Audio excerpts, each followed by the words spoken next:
She had 24 hours to find a husband or lose everything her father ever built. Not a metaphor, not an exaggeration. 24 hours. One man, one impossible choice.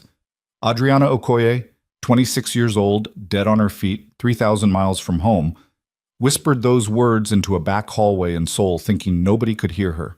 She was wrong, because sitting 12 feet away, behind a closed door, was Kang Jihon, the most feared syndicate boss in South Korea, a man who hadn't offered kindness to anyone in over a decade. He heard every word, and he had a proposal she couldn't refuse. If this story already has you hooked, hit that like button right now and drop your city in the comments below. I want to see exactly how far this story travels. Now let's begin. Jitid. The rain that night came down like it had a personal grudge against Seoul, not the soft, cinematic kind of rain that looked pretty on rooftops and made people feel poetic about their lives. This was the brutal, bone-soaking kind. The kind that drove sideways through alleys and found every gap in every collar and made the city feel smaller and meaner than it already was. The streets outside Gumong restaurant ran black with pooled water under neon signs that bled red and gold across the pavement, and the thunder that rolled through the Han River district shook the kitchen windows hard enough to rattle the plates on their hooks. Adriana Okoye felt none of it. She was already soaked through from the inside. She moved through the kitchen on autopilot, left hand balancing a tray of empty glasses, right hand already reaching for the next order ticket before the first one was filed. Her shoes were half a size too small, bought cheap from a market stall near her apartment building 3 months ago, and by the end of every shift her toes went numb in a way that she'd stopped bothering to worry about. Pain had a shelf life. You either adapted or you didn't. Adriana had adapted to so many things in the past 2 years that some mornings she barely recognized herself in the bathroom mirror above the sink. "Table 9 is waiting on the salmon," Chef Park said without looking up from the pass. "Already plated," she answered without breaking stride. "The Japanese businessman in room 2 wants the wine list again. I brought it 11 minutes ago. He's stalling because he wants company, not wine. Tell him we close at 11. Chef Park finally looked up. 42 years old, weathered in the specific way that Korean restaurant kitchens weathered people. Permanently exhausted, but permanently functional. He gave her a look that was almost respect and said nothing else. Adriana pushed through the swing door and entered the dining room. Gumong was the kind of restaurant that didn't advertise. You knew about it or you didn't, and if you had to ask the price of anything, you couldn't afford to be there. 3 floors, private dining rooms on the upper level, a ground floor of white tablecloths and hushed conversation, and people who made decisions over dinner that other people spent their whole careers trying to understand. The food was technically Korean, but operated in that rarefied territory where cuisine stopped being about hunger and started being about performance. Adriana had worked here for 14 months. She was the only black woman on the floor staff. She was aware of this every single shift, the same way she was aware of the weight of her tray. Not constantly, not consciously, but always present at the edge of things. A low-grade friction she'd learned to move around rather than through. She served table 9 without ceremony. Smiled at the businessman in room 2 with the kind of smile that communicated warmth and absolutely no availability. Handled a complaint from a woman in a couture dress who claimed her soup was half a degree too cool with the same calm she applied to everything. Patient, efficient, invisible in the way that good service always was. By 9:40, she was running on 4 hours of sleep and the particular kind of adrenaline that came from necessity rather than energy. By 10:15, she was in the back hallway. The back hallway at Gumong was a narrow service corridor that ran between the main kitchen and the private dining wing. Staff used it to move between floors without crossing the dining room floor. It smelled like garlic and industrial cleaner and the specific dampness of a building that had been breathing the same air for 30 years. A single fluorescent tube flickered at the far end near the fire exit, throwing the corridor into uncertain light. Adriana stood against the wall with her back flat to the plaster and her tray tucked under her arm and her phone pressed to her ear. The call had come in at 10:12. Her sister's name on the screen. Chisholm. 19 years old, second year at university in Lagos, the brightest of the 4 Okoye girls and the one who had inherited their father's terrifying ability to stay composed while delivering catastrophic news. Adri. That was how Chisholm started. Not hello. Not sorry to call so late. Just her name, 2 syllables, which somehow communicated everything that was about to follow. Adriana pressed herself harder against the wall. Tell me. Uncle Emeka's lawyer called the house today. Her stomach dropped 4 floors. Chisholm. He says Dad's will has a clause. We missed it. The solicitor didn't catch it when they first filed the probate. Adriana closed her eyes. Her father, Dr. Tobena Okoye, cardiologist, stubborn traditionalist, dead 2 years and still somehow managing to make her life complicated from the grave, had written his will during a period when his own father's outdated ideas about female inheritance were fresh in his mind. He'd meant it as protection, a structure, something to keep her uncle's hands off the family assets until Adriana was settled and established enough to manage them properly. What clause? She said. Her voice was flat. It was the voice she used when she needed to stay functional and couldn't afford to feel anything yet. The inheritance transfers entirely to you on your 27th birthday. The house, the land in Enugu, the accounts, everything. I know that part. There's a condition attached to the transfer. Chisholm paused, and in that pause, Adriana felt the specific quality of dread that only family could manufacture. Dad added a clause that the transfer is conditional on you being legally married at the time of inheritance. If you're not married, stop. Everything passes to Uncle Emeka as next of kin. The fluorescent light at the end of the hallway flickered twice. Adriana stared at it. That's not legal, she said. That can't be enforceable. The lawyer confirmed it. Nigerian family court upheld clauses like this 3 times in the last decade. Dad's solicitor is mortified. He says he should have flagged it during the original filing, but the language was buried in subsection. Chisholm's voice cracked just slightly. Audrey, your birthday is tomorrow. Tomorrow. Midnight tomorrow. Adriana did the math without wanting to. 12 hours difference between Seoul and Lagos. Her birthday began at midnight Seoul time, which meant 14 hours, she said quietly. I have 14 hours. I know. And if Emeka gets the estate, he'll sell the house within a month. Chisholm didn't sugarcoat it. Their uncle had been trying to liquidate their father's assets since the funeral. The land in Enugu had developers circling it. The house in Lagos, the house where all 4 girls had grown up, where their mother had died, where their father had sat in his study every evening reading cardiology journals with his reading glasses pushed down his nose, was worth considerable money to the right buyer. Uncle Emeka had the right buyer already waiting. My tuition for next year, Ngozi's, the twins' school fees. It all runs through the estate, Audrey. If he gets control, I know what it means. Her voice came out harder than she intended. She softened it. I know. I'm thinking. She was not thinking. She was barely breathing. There was a beat of silence across the 3,000 miles between them. Is there anyone? Chisholm asked carefully. Anyone you could... I'm in Seoul, Chi. I work 14-hour shifts at a restaurant. My social life is non-existent. She stopped herself before she said anything else that would make her younger sister feel guilty for making the call. I'm going to figure it out. Don't tell the twins anything yet. Tell Ngozi to stay calm. Audrey, I'll call you back. She hung up. The hallway was very quiet.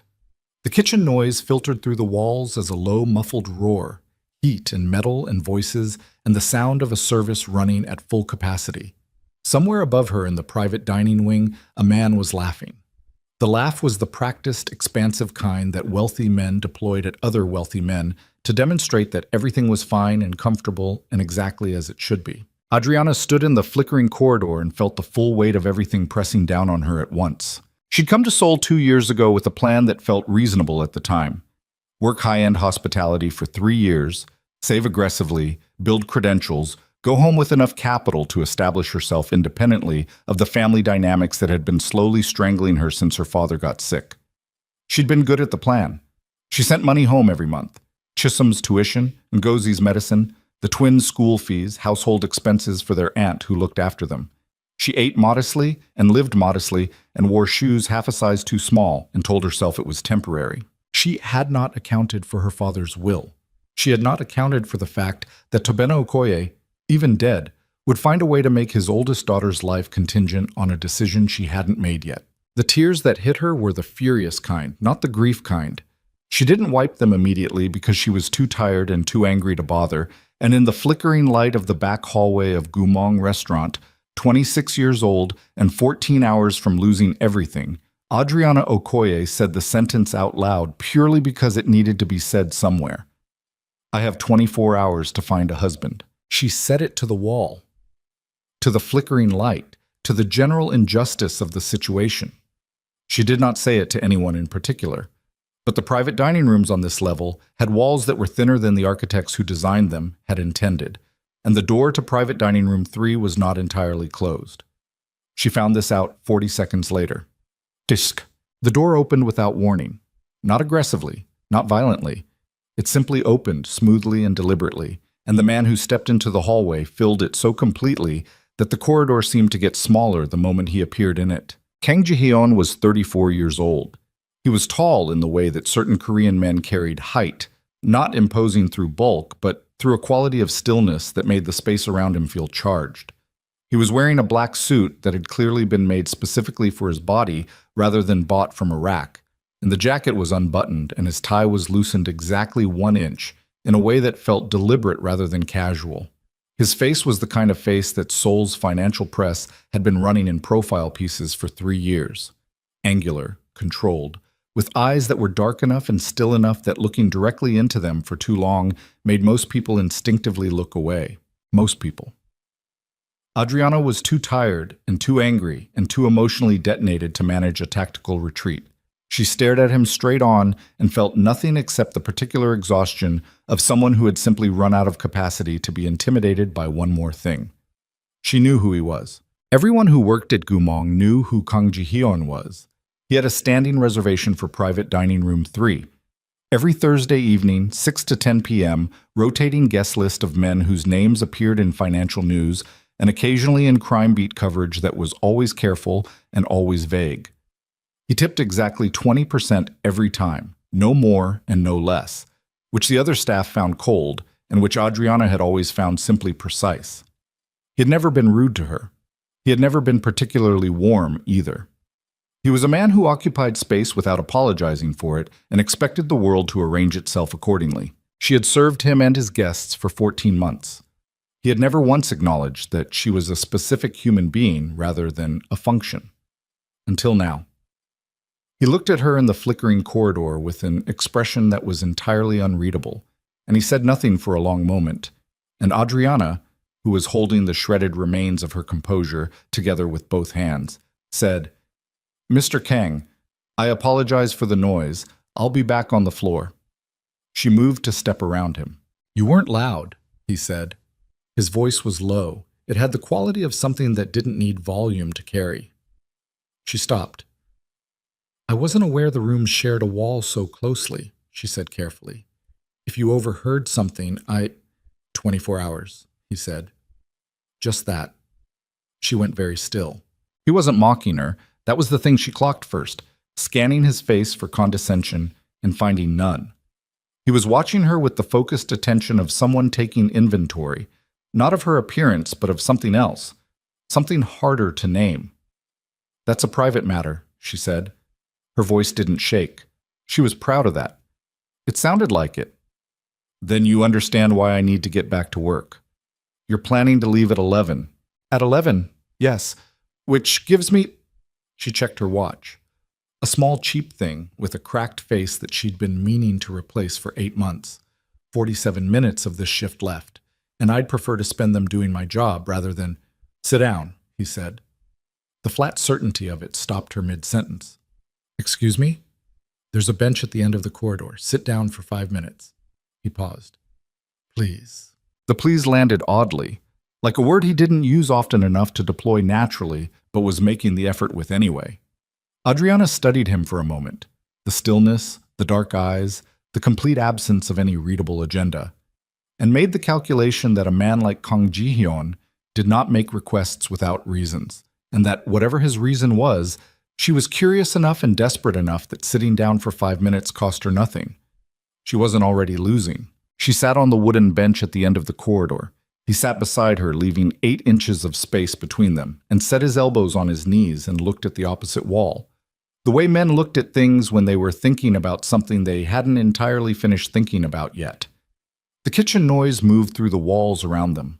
After 30 seconds, he said, "Explain the situation." "I don't think that's not for my benefit." He still wasn't looking at her. "Because you're holding it together on adrenaline right now, and the moment you have to say it out loud coherently, you'll figure out whether there's actually a solution or whether there isn't." Adriana looked at the side of his face. He was right. The logic was completely correct, and she resented it. She talked, flatly, efficiently, the way she did everything. The will, the clause, the birthday at midnight, her uncle, the house, her sisters, the math of what happened if Amika got control of the estate. She left out the part about her shoes being too small and the part where she'd been crying 40 seconds before he opened the door, because those details were hers and she wasn't giving them to anyone. When she finished, the corridor was quiet. Jihon sat with it for a moment. Then he said, "What are your requirements for the marriage to be legally valid under Nigerian inheritance law?" She blinked. "What?" "The clause specifies legal marriage. What constitutes that under the applicable law?"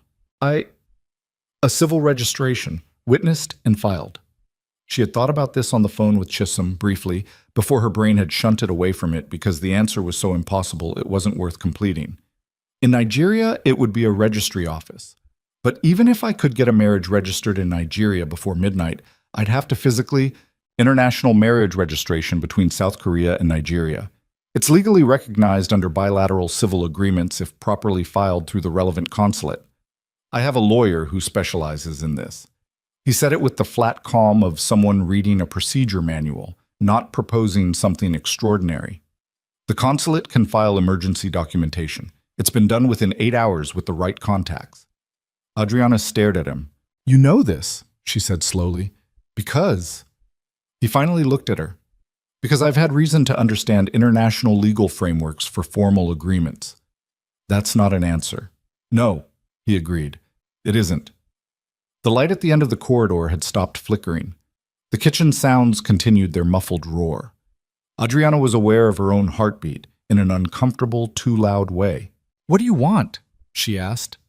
Her voice came out very direct. There was no point in being anything else. "Because men like you don't sit in service corridors offering legal solutions to waitresses out of charity. So what is it that you actually want?" Something shifted in his expression. Not softness exactly, more like recognition. The specific look of someone who was tired of people pretending not to notice what was obviously happening and who appreciated being spoken to directly for once. "My grandmother," he said, "Kong Hana. She's 78 years old. She's been ill for 4 months." He looked back at the wall. "She raised me after my parents died. She is the only person I have left who I..." He stopped, started again differently. "She's asked me repeatedly for the last 2 years to marry. Not because of tradition, because she's afraid of what happens to me after she's gone if I'm still alone." Adriana said nothing. "She's getting worse faster than the doctors initially projected. She has months, maybe less. She knows the marriage I've been promising her hasn't happened, and she knows why it hasn't happened, and she stopped pushing because she loves me enough to stop pushing, but..." He paused again, in the particular way people paused when they were saying something that cost them something to say. "I can't give her nothing. I'm asking for 6 months. A legal marriage, public enough to be credible, with whatever terms protect you completely. At the end of 6 months, a clean divorce, full financial settlement. My attorney will draft whatever you need." The bench was hard under her. The hallway smelled like garlic and old plaster. Adriana heard everything he said and sat with it, and did not rush to respond because she was 26 years old and exhausted and very frightened, and she needed to think clearly, even though thinking clearly was the hardest thing she'd done in months. "Why me?" she said. "Because you're here." That's not enough of an answer. He looked at her again, directly this time. "Because I've watched you work for 14 months, and you are the least performative person I have ever encountered in any room. You don't pretend. You don't smile when something isn't funny. You don't make yourself smaller to make other people comfortable." He paused. "My grandmother would see through anyone I brought to her who was playing a part. She's been seen through people for 78 years. She needs to believe it's real." Another pause. Shorter. "With you, she'd have reason to." Adriana looked at her hands in her lap. The right one had a small burn scar from a kitchen accident 3 weeks ago. The left one had a hangnail she hadn't dealt with because she'd been too busy. "I need to call my sister," she said. Of course. I need a lawyer to review any contract before I sign anything. I'll have my attorney available within the hour. I need the terms in writing. Everything. The timeline, the finances, the conditions. If I'm in your world for 6 months, I need to know exactly what that means and exactly what happens at the end. That's reasonable. And I need one more thing. He waited. My family, my sisters, their education, the house in Lagos. If I'm doing this to protect those things, I need them protected properly, not just the immediate transfer. I need them secured in a way that my uncle can't circle back and find another angle. The pause this time was different. She couldn't read what was in it. I can make that happen, he said. I need it in the contract. I understand. She stood up, smoothed her apron. She had 23 minutes of her shift left and she was going to work them because she was not the kind of person who abandoned a shift for personal circumstances, and also because she needed the 23 minutes to decide whether she was actually about to do this or whether she was going to spend the rest of her life wondering what would have happened if she'd said yes. She turned and looked at him where he sat still and even on the corridor bench, and she said the most honest thing she'd said to anyone in 2 years in Seoul. I don't trust you. I don't know you, but I don't have anything else. She took a breath. Give me 20 minutes to finish my shift. Then I'll come to room 3 and hear the terms. He nodded once, the nod of someone who had expected exactly this answer. She pushed through the swing door back into the kitchen and picked up the next order ticket and kept moving. Woke up. 41 minutes later, she sat across from Kang Jihon in private dining room 3. The room had the same quiet that all expensive rooms had, the particular hush of insulation and money working together to keep the chaos of the actual world at a distance. A half-finished bottle of wine sat on the table that Jihon's earlier guests had left. Someone had arranged the chairs back correctly. The overhead lighting was low and amber. His attorney had arrived in 12 minutes, which told her something about the kind of world she was stepping into. The man's name was Attorney Han Seo-jun, 50s, spectacled, the deeply professional manner of someone who had long since stopped being surprised by anything his client asked him to arrange. He had a tablet and a briefcase, and he laid the initial contract framework on the table with the efficiency of a surgeon prepping instruments. Adriana read every word. She asked 12 questions. Han answered 11 of them immediately and checked with Jihon on the 12th.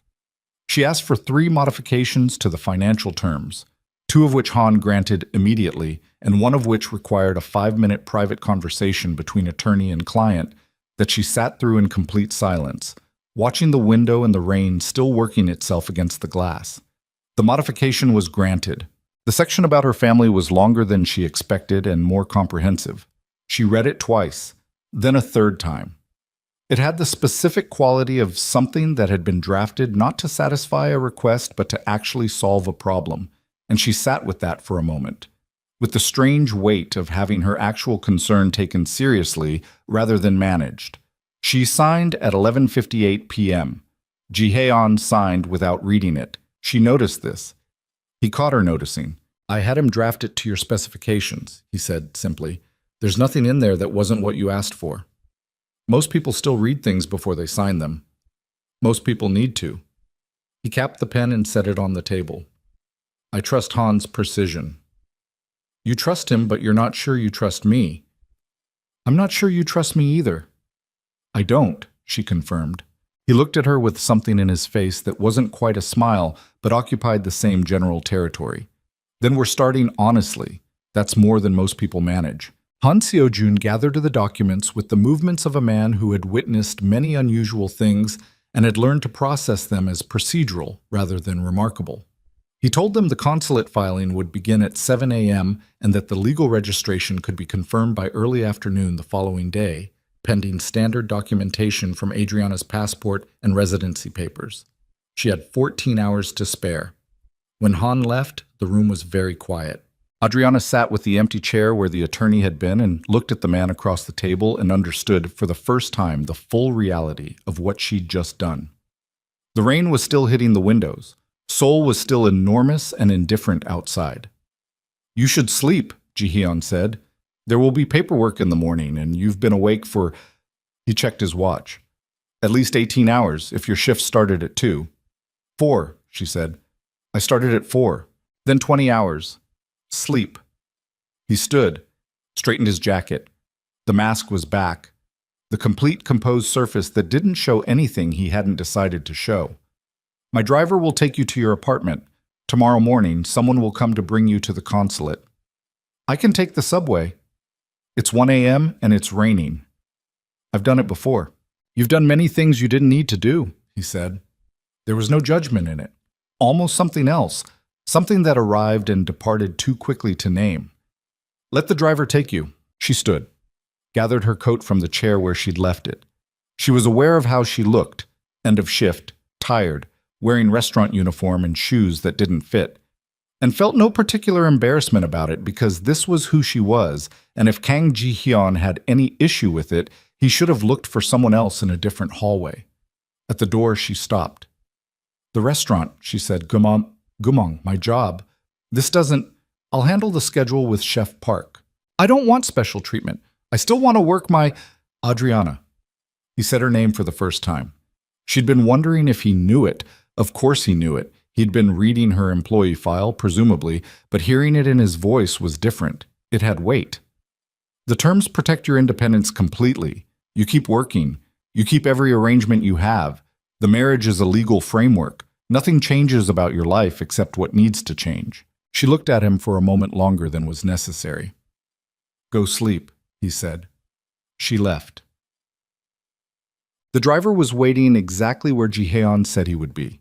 A black car at the curb, engine running. A man in his 40s who opened the door without ceremony and drove her the 22 minutes to her apartment building without speaking, which she appreciated more than she could articulate. She sat in the back seat and watched Seoul move past the windows.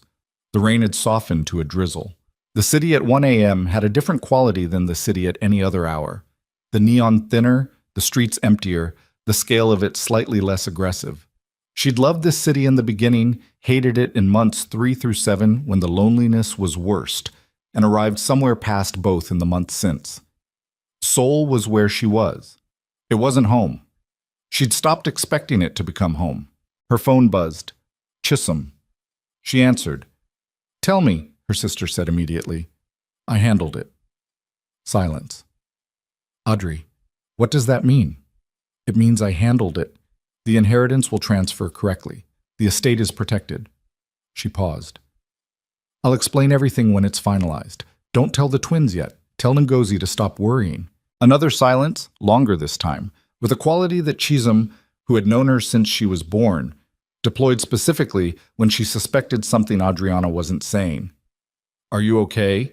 Chisholm asked. I'm tired. That's not what I asked. I know. Adriana watched a delivery truck move through a red light in the rain, slow and deliberate. I'll be okay. I'll call you tomorrow. She hung up before her sister could ask anything else. In her apartment, small, the walls slightly too thin, a kitchen that got excellent light in the mornings, she didn't sleep immediately. She sat at her kitchen table with a glass of water and her phone turned face down and thought about the signed contract in Han Seo-jun's briefcase, and the man she'd left in private dining room 3, and the moment 3 hours ago when she'd been alone in a flickering corridor thinking there was no possible solution to an impossible problem. She thought about his face when he said my grandmother, the way the controlled surface had almost broken on those 2 words, the way he'd started the sentence and then reconstructed it into something less exposed. The fraction of a second when he'd been a person rather than a persona. She thought about the fact that she didn't trust him. She thought about the fact that she'd signed anyway. In the morning, the sun came up gray and cool over Seoul, and Adriana showered and dressed in the best clothes she owned, a dark blue blouse and black trousers that she'd bought for a job interview 8 months ago and never worn since, and drank her coffee standing at the kitchen window watching the city come alive, and told herself this was a transaction, a legal arrangement between 2 people who needed specific things from each other. Nothing mysterious about it, nothing to be frightened of. At 7:52 a.m., a black car appeared at the curb outside her building. She picked up her bag, her passport, and the folder of documents Han had requested the night before. She'd found most of them in her small, fireproof box. The box she kept everything that mattered in, the box she'd carried from Lagos to Seoul and moved to every apartment she'd lived in since. She walked downstairs. The driver held the door open without speaking. She got in. The car pulled away from the curb, and she watched her apartment building shrink in the rear window. And somewhere in the back of her mind, she heard her own voice in the flickering corridor. I have 24 hours to find a husband, and understood with a cold clarity that the next 6 months of her life had just begun. What she didn't know, what she couldn't have known, sitting in the back of that black car in the gray soul morning with her documents in her lap and her heart locked down behind 6 layers of practical thinking, was that the agreement she'd signed the night before was going to cost her something that no contract could quantify, and that the most dangerous man in Seoul was already, in the precise and careful way of a man who dealt in control and power and the management of everything around him, beginning to unravel. Not because of his grandmother, not because of the contract, because of her. But she didn't know that yet. The car moved through the Seoul traffic, and the city went on being enormous and indifferent around her. And somewhere in a penthouse above the Han River, a man who had not slept was standing at a floor-to-ceiling window, looking at the same gray morning sky, and thinking about a woman in a flickering corridor who had looked at him without flinching and told him plainly and without performance that she didn't trust him. He was still thinking about it when the sun fully cleared the horizon. That was the thing no one who knew Kang Jihon would have believed if they'd seen it. The most feared man in Seoul, standing at a window, dawn light across his face, turning over the memory of a woman telling him exactly what she thought of him, and finding, to his own considerable bewilderment, that it was the most honest thing anyone had said to him in years. She arrived at the consulate thinking this was the beginning of a transaction. She had no idea it was the beginning of something she wouldn't survive walking away from. The consulate smelled like bureaucracy and fluorescent lighting, and the particular brand of institutional patience that made Adriana's jaw tighten the moment she walked through the door. Han Seojin was already there when she arrived, standing near the reception desk in a charcoal suit, tablet in hand, looking like a man who had been awake for hours and found this entirely unremarkable. He gave her a brief nod that communicated, "Good morning, we have work to do," and nothing else, which she appreciated. Jihon was not there. She noticed this before she noticed anything else about the room, which irritated her. "Mr. Kang sends his apologies," Han said, reading her face with the efficiency of someone who had spent years translating his client's absences to other people. "He had a situation require his attention early this morning. He'll meet you at the filing stage." "A situation," she repeated. "Yes." She waited for elaboration. None came. "What kind of situation?" she said. Han looked at her over the rim of his glasses with the expression of a man deciding how much professional discretion required him to say versus how much honest communication required. He settled on, "The kind that happens when you run the operations Mr. Kang runs. Nothing that affects today's proceedings." Adriana filed this away and said nothing else about it. The consulate process took 3 hours and 40 minutes. It involved 2 officials, 4 sets of forms, a notarized translation of her father's will clause that Han had somehow produced overnight, and a phone call between Han and a Nigerian legal contact whose voice was tinny and authoritative through the speakerphone and who confirmed the bilateral recognition framework in about 40 words and then hung up without pleasantries. Jihon arrived at the 90-minute mark. He came through the consulate door in a dark coat with rain on his shoulders and something in the set of his jaw that hadn't been there the night before. A tightness. Not anger exactly, more like controlled aftermath. The specific look of someone who had already handled something difficult and was now managing the residue. He sat beside her at the processing table without explanation or apology and picked up the documents Han slid toward him and read them with total focus, the same way she imagined he read everything, completely, without ceremony, with the particular attention of someone who had learned early that details were where things went wrong. She watched him for a moment out of her peripheral vision. "The situation," she said quietly, not looking up from her own set of forms. "Handled," he said, the same way. "You're going to tell me it's none of my concern." A brief pause. "It isn't, yet." The yet landed somewhere uncomfortable. She wrote her signature on the next line and didn't push it.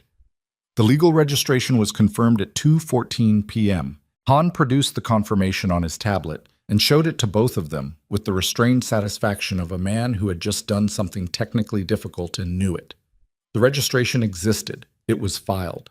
Under Nigerian civil law and the bilateral agreement framework, Adriana Okoye now legally Adriana Okoye Kang for the duration, would receive her father's estate in full at midnight.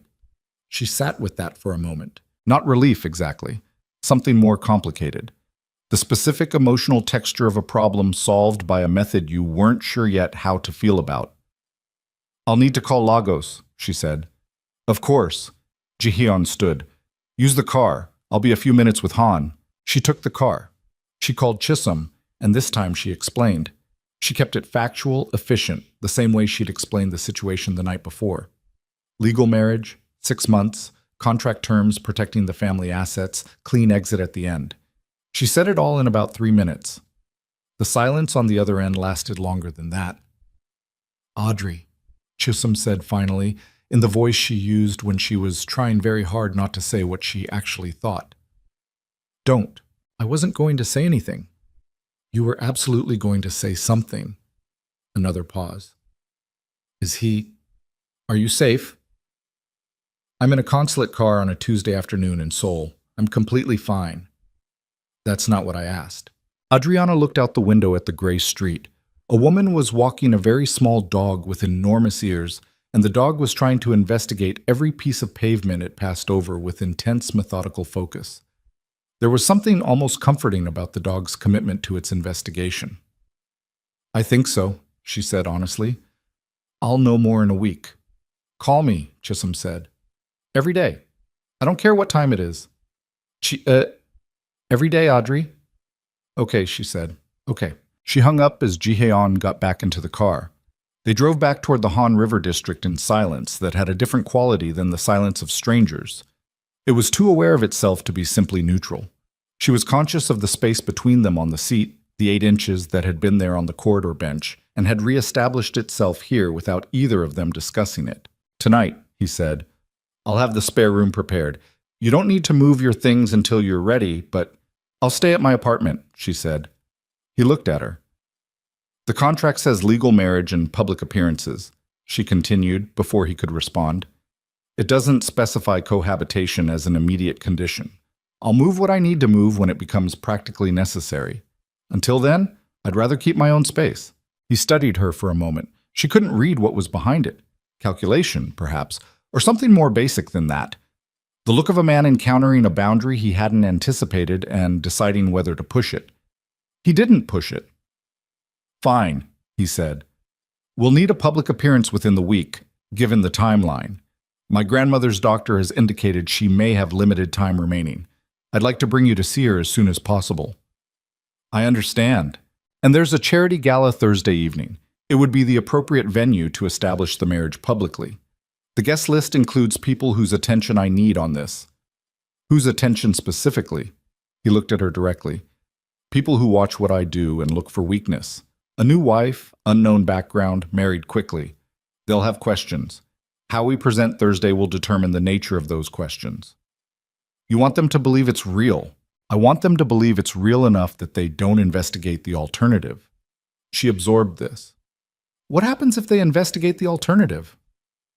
The look he gave her then was the first time she'd seen something in his face that was wholly unguarded. Not a crack in the mask so much as a momentary dropping of it. A look that said she should understand this was not an abstract question he was answering for her benefit. "Nothing good," he said. She nodded once. "Thursday. What time?" Thursday came with the specific atmospheric pressure of events that were going to change something whether or not you were ready for them to. She spent Wednesday working her usual shift at Gumong, which felt surreal in the way that unchanged routines always felt surreal after your fundamental circumstances had shifted. The kitchen was the same kitchen. The orders were the same orders. Chef Park told her the scheduling adjustment had been arranged and didn't ask any questions, which she was grateful for. 2 of the other floor staff gave her looks that said rumors had started but not yet solidified into specifics. And she moved through both looks with the practiced invisibility she'd developed over 14 months of being the person in the room that certain people reflexively underestimated. The dress arrived at her apartment Thursday morning. Not a text asking for her size, not a request. Just a delivery. A matte black box with a note in Han Seo-jun's handwriting, practical and without presumption, that said the event had a specific dress code and that Mr. Kang had taken the liberty, but that she should feel free to wear whatever she preferred. She opened the box out of curiosity more than anything else. The dress was deep green, the kind of green that was almost black in certain light and entirely itself in others. It had the weight and construction of something built rather than manufactured, and it fit when she tried it on in a way that shouldn't have been possible given that no one had taken her measurements. She stood in front of the bathroom mirror and looked at herself for a long moment. Then she put it on. The car came at 7.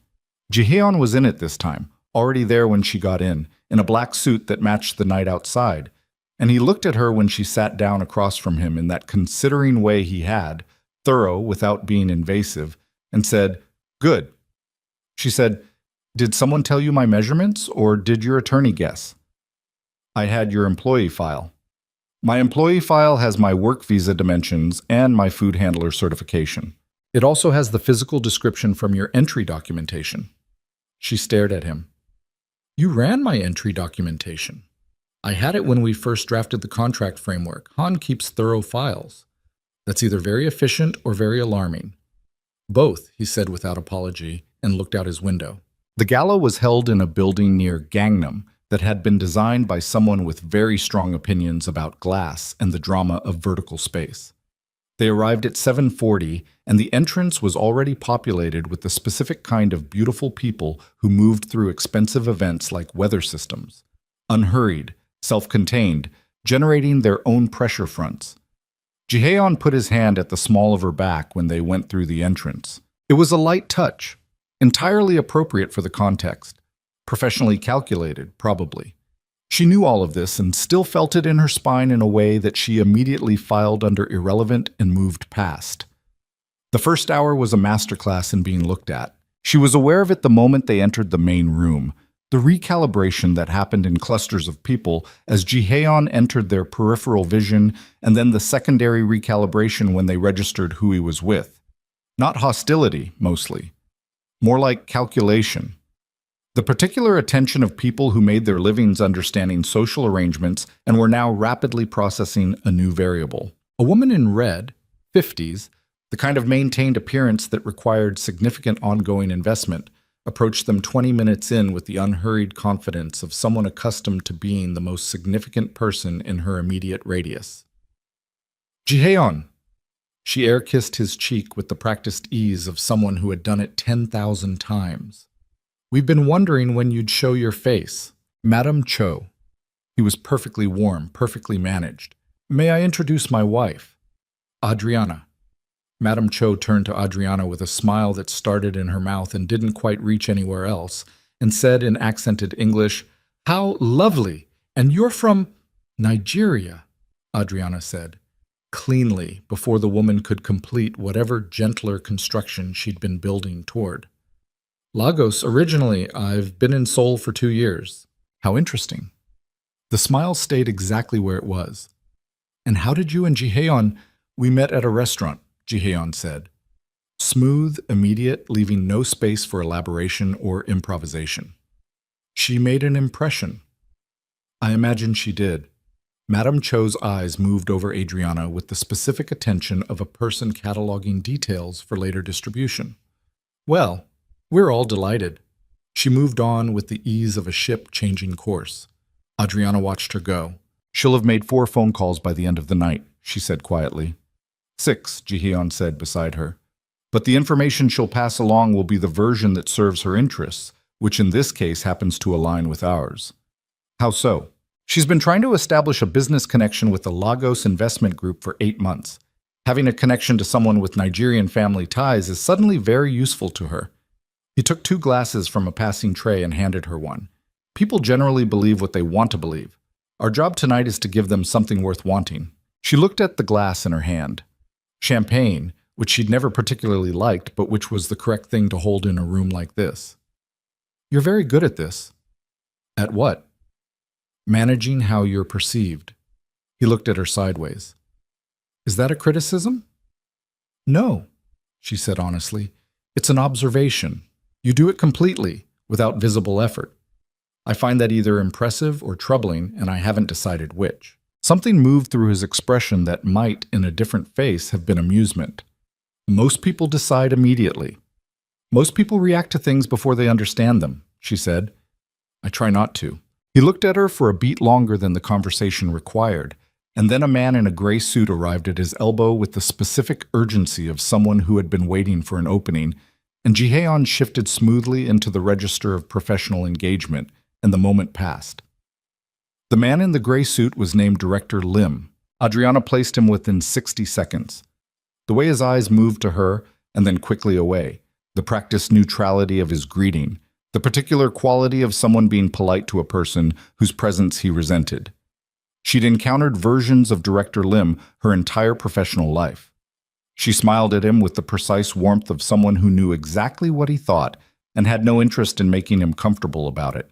When Lim drifted away to find someone more amenable to his specific social agenda, Jihon said quietly, without moving his gaze from the middle distance, "He's going to ask someone about your background before the night is over." "I know. Does that bother you?" "Does it bother you?" she returned. He was quiet for a moment.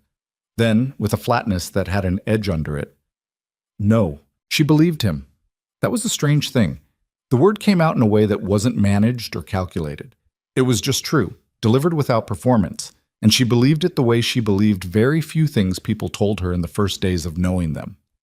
The second hour was harder. A group of women in the corner of the room had been observing her with the sustained attention of people who had decided something before they'd finished deciding, and were now simply building the architecture to support what they already believed. She was aware of this the way you were aware of weather changing. Not by seeing it directly, but by what it did to the quality of the air. When one of them approached, younger than Madame Cho, the specific confidence of inherited money rather than earned money, and said, in English that was slightly too loud, "Your Korean must still be developing, of course. It's very difficult for people who come here for work rather than other reasons." Adriana felt the shape of the moment clearly. She could deflect. She was very good at deflecting. She didn't. "My Korean is functional," she said, and switched to Korean, precisely calibrated, not perfect, nothing that would embarrass her, but clear and direct enough to shift the woman's expression from condescension to a recalibration she visibly hadn't prepared for. She switched back to English for the last sentence. "I find it's usually better to know the language of wherever you are, rather than assume other people will accommodate you." The beat of silence had a specific texture. Then Jihon said, from directly beside her, in a voice that was completely calm and absolutely final, addressing the woman, "My wife spent 2 years building a life in a country that wasn't hers. I'd suggest that earns a degree of respect most people in this room haven't." It wasn't loud. It wasn't dramatic. It was the particular kind of statement that ended conversations the way a door closing ended them. Complete, with no opening left. The woman left. Adriana didn't look at Jihon. She looked at her champagne glass, and she felt something she hadn't anticipated feeling, a warmth that was inconvenient and poorly timed and entirely real. And she put it down somewhere practical in her chest and kept it there. "You didn't need to do that," she said. "I know," he said. "I had it." "I know that too." She looked at him then.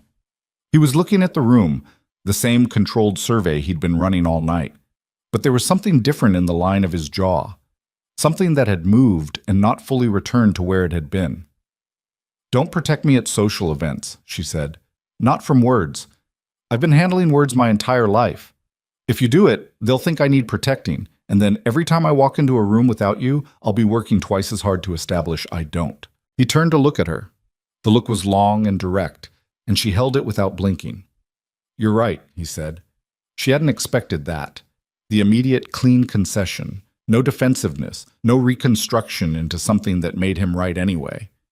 She nodded, looked back at the room. "But for what it's worth," he said quieter, "it wasn't for strategy." She didn't answer that. She filed it in the same place she'd put the warmth, in the practical section of her chest where things went that couldn't be dealt with yet. "What?" They left at 10:30. In the car, the silence came back, but it was different again from the morning, denser, warmer, carrying the residue of 3 hours in a room together. She could feel tiredness hitting her properly now, the specific crash of sustained performance. Her jaw ached slightly from the controlled smiling. Her feet hurt less than usual because the heels on the dress shoes were better constructed than anything she owned. She was looking out of the window when he said, "She wants to meet you Sunday." "Your grandmother?" "Yes." A pause. "The doctors think it's important that she has things to look forward to, calendar events. I've been trying to keep her engaged." Adriana looked at him. In the dark of the car, his profile was cut clean against the city lights moving past the window.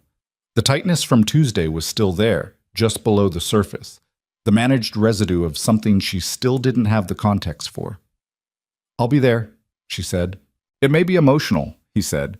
She knows the situation is not exactly conventional.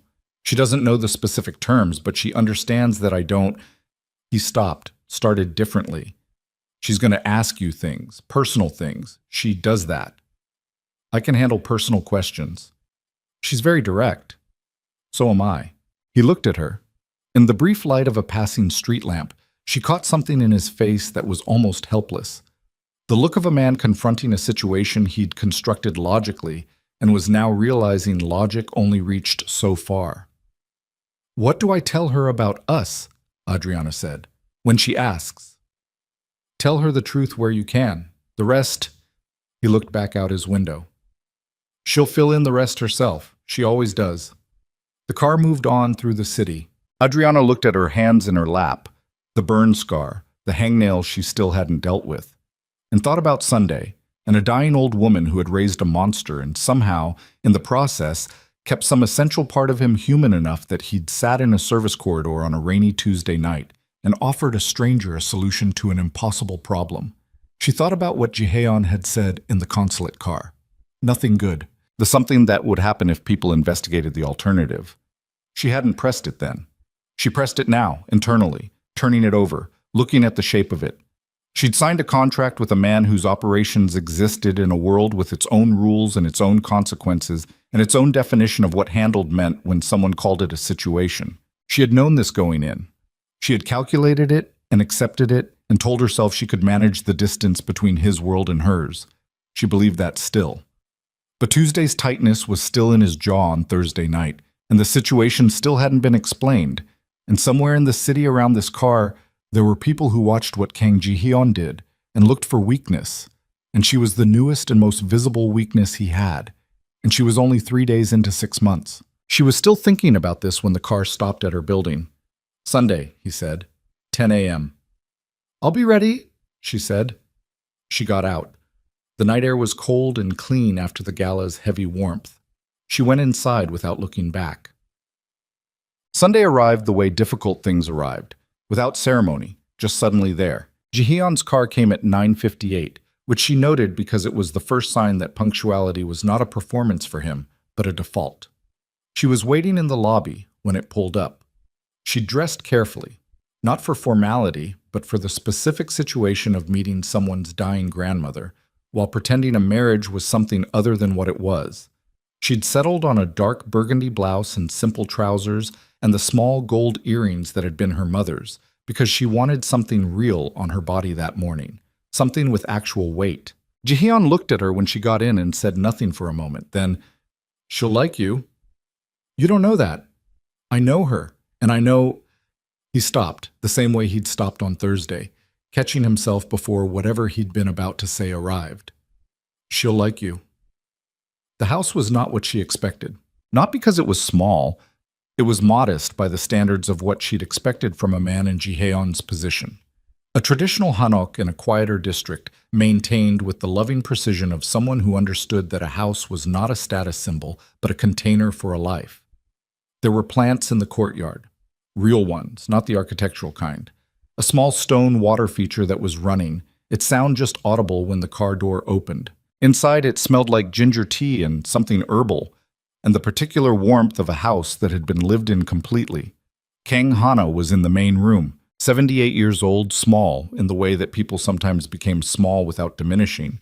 The weight shifted, the frame contracted, but the presence remained entirely intact.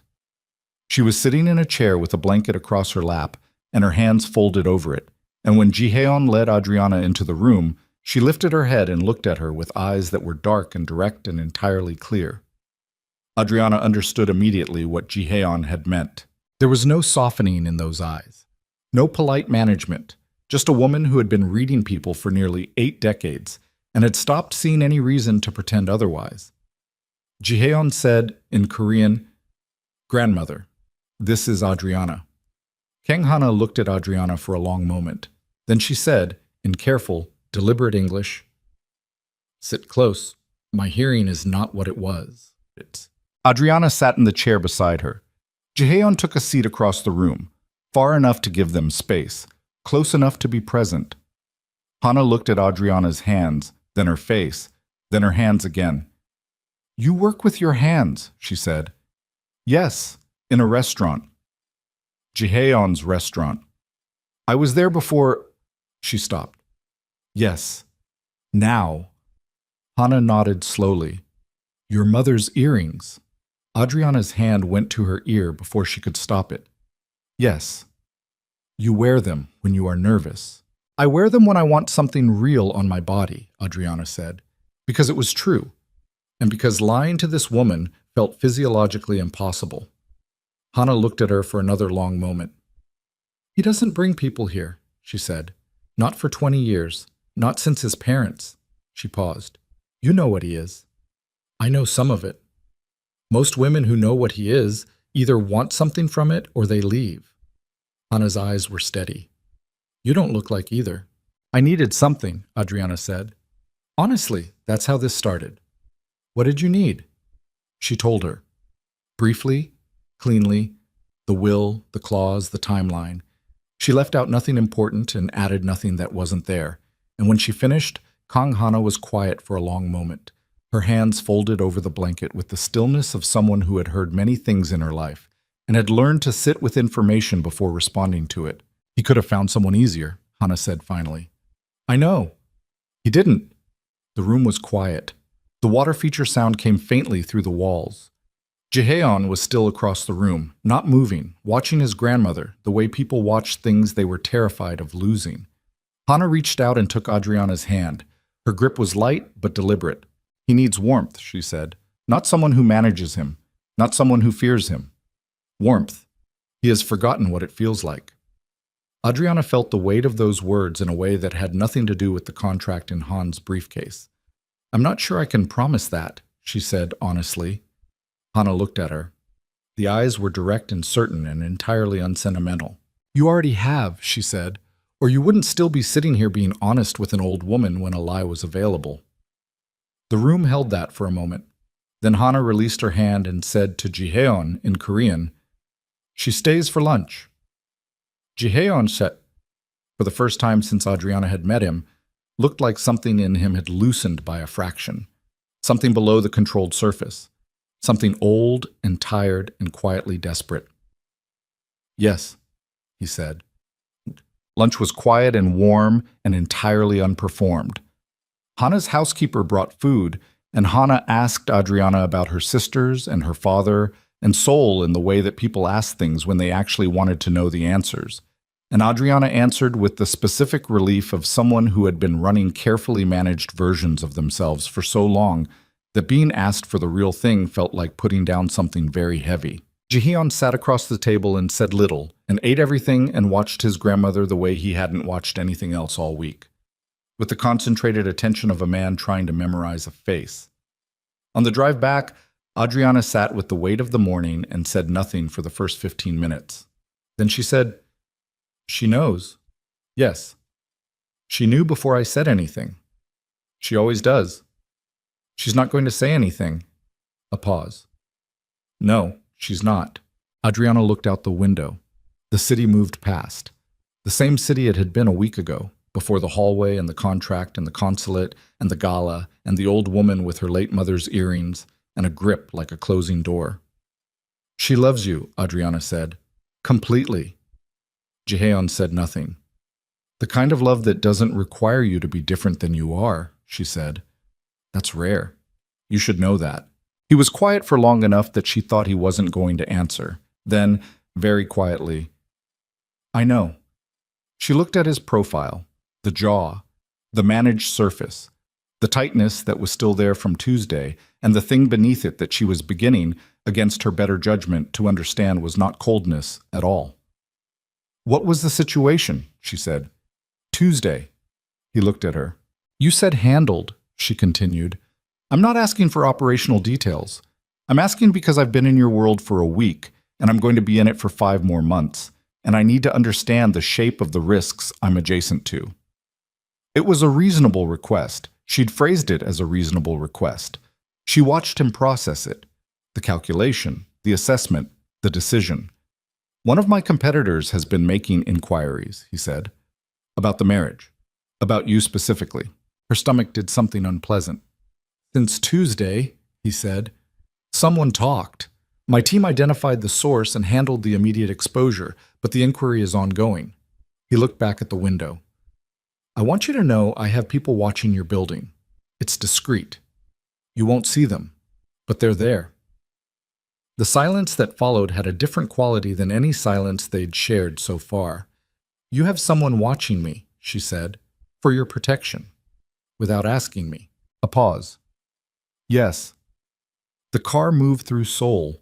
Outside the window, a group of school children in uniforms were crossing a street with an adult at each end shepherding them across, and for a moment the ordinary human geometry of it, children, adults, a crossing, felt very distant from the interior of this car. "You should have asked me," she said. Her voice was controlled. She was making an effort, and she could feel the effort. "You're right. You cannot make decisions about my safety unilaterally. I understand the risk, I accept the risk, but I'm an adult making informed choices, not—" "I understand," he said. "You're right, I should have told you. Before you did it. Before I did it." He was meeting her eyes fully. "I'm accustomed to moving quickly when there's a threat. I didn't think it—" He stopped. It was the wrong call. She held the eye contact for a moment, then she looked away, because the look in his eyes when he said, "I didn't think," was not the look of a man managing a situation. It was the look of a man who had reacted to something with a gut-level instinct that had bypassed his usual systems entirely, and who was sitting with the exposure of that fact. She filed that away too. "Tell me when there are developments," she said. "Whatever they are. I can handle information. What I cannot handle is being kept in the dark about risks that are directly about me." "Agreed. And tell your people watching my building to rotate positions. The man in the gray jacket has been standing at the same corner for 6 hours. If I noticed him, other people can." A silence. Then, "You made him." "I notice things," she said. "It's how I've gotten through most of my life." He looked at her for a long moment with an expression that was becoming familiar. That particular quality of attention that felt less like assessment and more like something else she didn't have a clean word for yet. The car slowed at her building. "I'll keep you informed," he said. "Going forward." She nodded, put her hand on the door. "Adriana." She stopped. "Thank you," he said. "For today. For what you gave her." She looked at him over her shoulder. His face was different. The composed surface was still there, but something beneath it had shifted. Some internal arrangement had moved, and she could see the shape of it even if she couldn't name the specific parts. "She's easy to be honest with," Adriana said. "That's rare too." She got out. She was halfway to the building entrance when her phone vibrated. Unknown number. She stopped walking and stared at it. The message was in English, 7 words. "You don't know what you married into."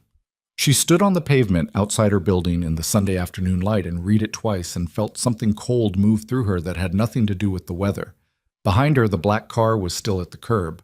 She didn't turn around. She went inside instead and rode the elevator to her floor and stood in her small apartment with her mother's earrings still on and her phone in her hand and the message on the screen, and understood that the shape of the next 5 months had just changed into something she hadn't signed up for. The question was whether she was already too deep inside it to walk out. She didn't sleep Sunday night. Not the restless, turning kind of not sleeping where you kept almost getting there and pulling back. The fully awake kind. The kind where your body was horizontal and your eyes were closed and your mind was running hard laps around a 7-word message on a phone screen that was now sitting face down on her kitchen counter because she couldn't keep looking at it. You don't know what you married into. By 3 a.m., she'd constructed and discarded 6 different explanations for who sent it. A competitor's warning. A test from Jihon's people to see how she'd react. Someone from the gala who'd gotten her number through channels she couldn't trace. The source Jihon's team had identified Tuesday, the one who'd talked, the one they said was handled, the one who apparently hadn't been handled completely enough. By 4 a.m., she'd stopped trying to explain it and started trying to decide what to do with it. She could tell Jihon. She should tell Jihon. She knew she should tell Jihon the same way she knew she should have left the dress in the box on Thursday morning and worn her own clothes to the gala. The reasonable, self-protective choice was obvious. She also knew that telling him meant watching him move into action mode, the handled voice, the decisions made before she was consulted. The gray jacket man outside her building multiplying into a perimeter she'd have no part in designing. She told him clearly in the car, "I cannot handle being kept in the dark about risks that are directly about me." If she handed this to him without having done her own thinking first, she was doing to herself what she'd asked him not to do to her. So she thought. She lay in the dark, and she thought for 4 hours, and at 6 a.m. she got up and made coffee and sat at the kitchen table with the phone face up and the message on the screen and looked at it in the early gray light until it stopped feeling like a threat and started feeling like information. Information she didn't have the context for yet. She typed a message to Jihon at 6:23 a.m. 8 words. "Something happened last night. Can we talk today?" His response came in 40 seconds. "I'm sending the car." She almost told him not to. She typed it out. "I can come to you," and then deleted it and said nothing, because some part of her had registered that 40-second response and understood what it meant about the kind of attention he was paying to his phone at 6:23 on a Sunday morning, and she needed to sit with that instead of deflecting it. The penthouse was the first time she'd been to it. She'd seen it referenced in the contract, the primary residence, the address where correspondence would be filed, but she hadn't been there, hadn't needed to be, had kept her apartment as the line between his world and a space that was entirely hers. The elevator opened directly into the entry hall, and she stepped out into a space that was large and quiet, and had the particular quality of rooms that were maintained perfectly and inhabited sparsely. Floor-to-ceiling windows on the far wall showed soul in the early morning. The city muted and gray-blue, the Han River catching thin light, the scale of everything that the city always insisted on. Jihon was in the kitchen, in dark trousers and a white shirt with the sleeves pushed to his elbows, making coffee with the focused economy of someone for whom even routine tasks got their full attention. He looked up when she came in, and something in his face shifted. A rapid, almost involuntary assessment, checking her over the way people checked over people they were worried about before they decided whether they were going to admit they were worried. "Show me," he said. No preamble. No good morning. She appreciated that. She put the phone on the counter between them. He read the message. The stillness that came over him was different from his usual stillness. Denser, directed inward. The look of someone rapidly cross-referencing what they were seeing against a map of things they already knew. "When?" he said. "Last night, after I went upstairs." Unknown number. Yes. He picked up his own phone and typed something quickly, then set it down. The coffee finished behind him, and he poured 2 cups without looking and pushed one toward her. "I need to know," she said. "All of it. Whatever the situation is that's been the situation since Tuesday. I need to know the actual shape of it." He looked at her. "Don't calculate how much to tell me," she said. "Don't manage it. I signed a contract that put me in your world for 6 months, and someone sent a message to my personal phone, which means they have my number, which means the separation I thought existed between my life and your operations is already compromised. So tell me." He was quiet for a moment that lasted long enough that she felt the particular patience becoming anger transition beginning at the base of her throat. Then he said, "Sit down." She sat. He stayed standing, both hands flat on the counter, looking at the coffee. When he talked, it was in the measured, deliberate cadence of someone who had been deciding how to say something for days and was now accepting that the deciding was over. "There's a man named Ryu Tai-sung," he said.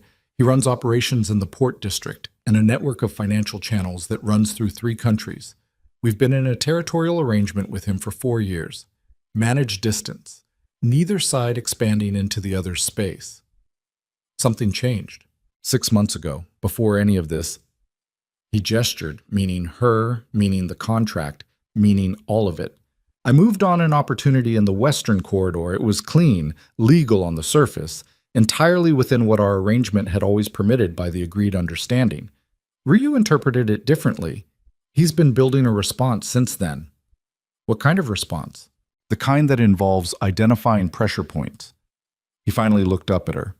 When our marriage became public Thursday, I became aware that Ryu's people had been actively interested in who you were before the announcement was made, which means someone in my organization communicated information ahead of the public timeline.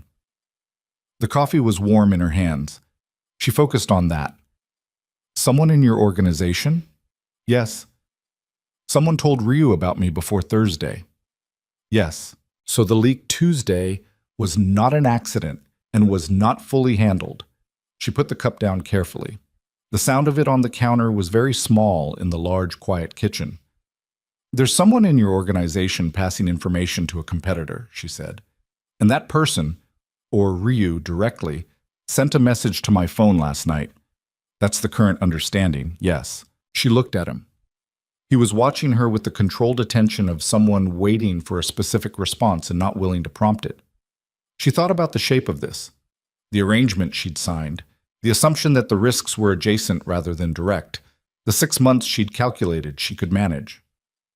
How serious is Ryu? She said. Serious enough that I've been careful for 4 years. What does serious look like in practice? A pause. 3 years ago, a man who owed Ryu a significant financial obligation disappeared. The obligation was 8 months overdue. The man had a family. He said it flatly. He was found after 2 weeks. The family was not harmed, but the message was clear. The kitchen was very quiet. And I'm a pressure point, she said.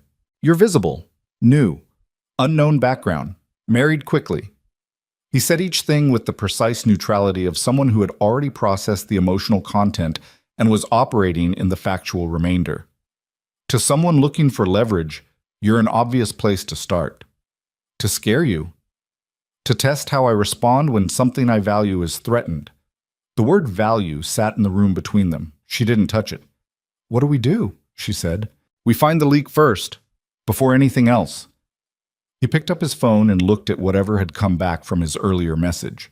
His jaw tightened fractionally. Han is already working the communications timeline. We'll have a narrowed list within 24 hours. And in the meantime, I walk around Seoul with a message on my phone from someone connected to a man who makes problems disappear. In the meantime, you have a very competent team you can't see managing your immediate perimeter. I told you. I know what you told me. His voice was still controlled, but something under it had shifted. A heat she hadn't heard from him before, banked low but present. And I heard you. But there's a difference between me making unilateral decisions about your life and me doing my job when someone puts a target on you because of me. You don't have to like the second one, but I'm not stopping it. She looked at him. He looked back. The heat under his voice was not anger at her. She understood this clearly, looking at his face. It was the specific controlled fury of someone who was angry at a situation they'd created, angry at themselves, at the exposure, at the fact that moving on an opportunity 6 months ago had drawn a line from that decision straight to a message on a stranger's phone at 11 p.m. on a Sunday night. Okay, she said. He blinked, slightly, almost nothing, but she caught it. He'd expected her to push back further. Find the leak, she said. Tell me what you need from me to help. And tell me every development as it happens. You shouldn't have to... Jihon. She said his name the way he'd said hers in the corridor, that first time, with weight. It landed and he stopped. I'm not a victim in this. I'm a participant. Treat me like one. Something in his face moved, something that arrived and didn't entirely leave. Every development, he said, as it happens. Thank you. She picked up her coffee. He watched her for a moment. That look again. The one she kept filing away in the practical section of her chest. The one that felt less like assessment and more like someone slowly recognizing terrain they hadn't expected to be in. 22 hours later, they found the leak. Adriana was at work, mid-shift, the lunch service running at its standard controlled intensity, when her phone buzzed with a message from Jihon. 2 words. Come tonight. She came at 9. The penthouse had 3 other people in it when she arrived. Han Seo-jun, standing near the windows with his tablet, looking the way he always looked, but with an additional layer of tight controlled something that she registered immediately. Two men she hadn't met, large, quiet, positioned near the room's exits in the particular way of people for whom positioning near exits was professional habit. Jihon was standing at the center of the room, and in the chair across from him, with his hands folded in his lap and his face carrying the specific gray pallor of a man who had been sitting in his own consequences for several hours, was someone she recognized, Kim Do-yoon, 31 years old, Jihyeon's personal assistant for 6 years, the man who had confirmed her car pickups, who had been present at the consulate, who had handed her the schedule adjustments with Chef Park with a smile that she now retroactively understood was the smile of someone managing guilt. She stopped walking when she saw him. Jihyeon looked at her across the room. The look said, "I know." She stood still and breathed through it. Do-hyun looked at her. His expression had the collapsed quality of a man who had already confessed everything there was to confess and was now simply sitting inside the aftermath. No anger, no performance, just the hollowed-out look of someone on the other side of a decision that had already destroyed its own reasoning. "How much?" Adriana said. She directed it at Do-hyun. He blinked. He'd expected, she thought, for the question to go through Jihyeon. "How much did you tell them and when?" she said. Do-hyun looked at his hands. "The timeline of the marriage, your name, your employment." A pause. "Your phone number." "When?" "Wednesday morning, after the consulate." "Before the gala?" "Yes." "So, everything that happened Thursday, Madam Cho, Director Lim, the woman in the corner, Ryu's people already knew I was coming." He said nothing, which was its own answer. Adriana looked at Jihyeon. He was watching her with the particular focused stillness of someone who had arranged this meeting and wasn't sure, even now, how it was going to go. "Why?" she said to Do-hyun.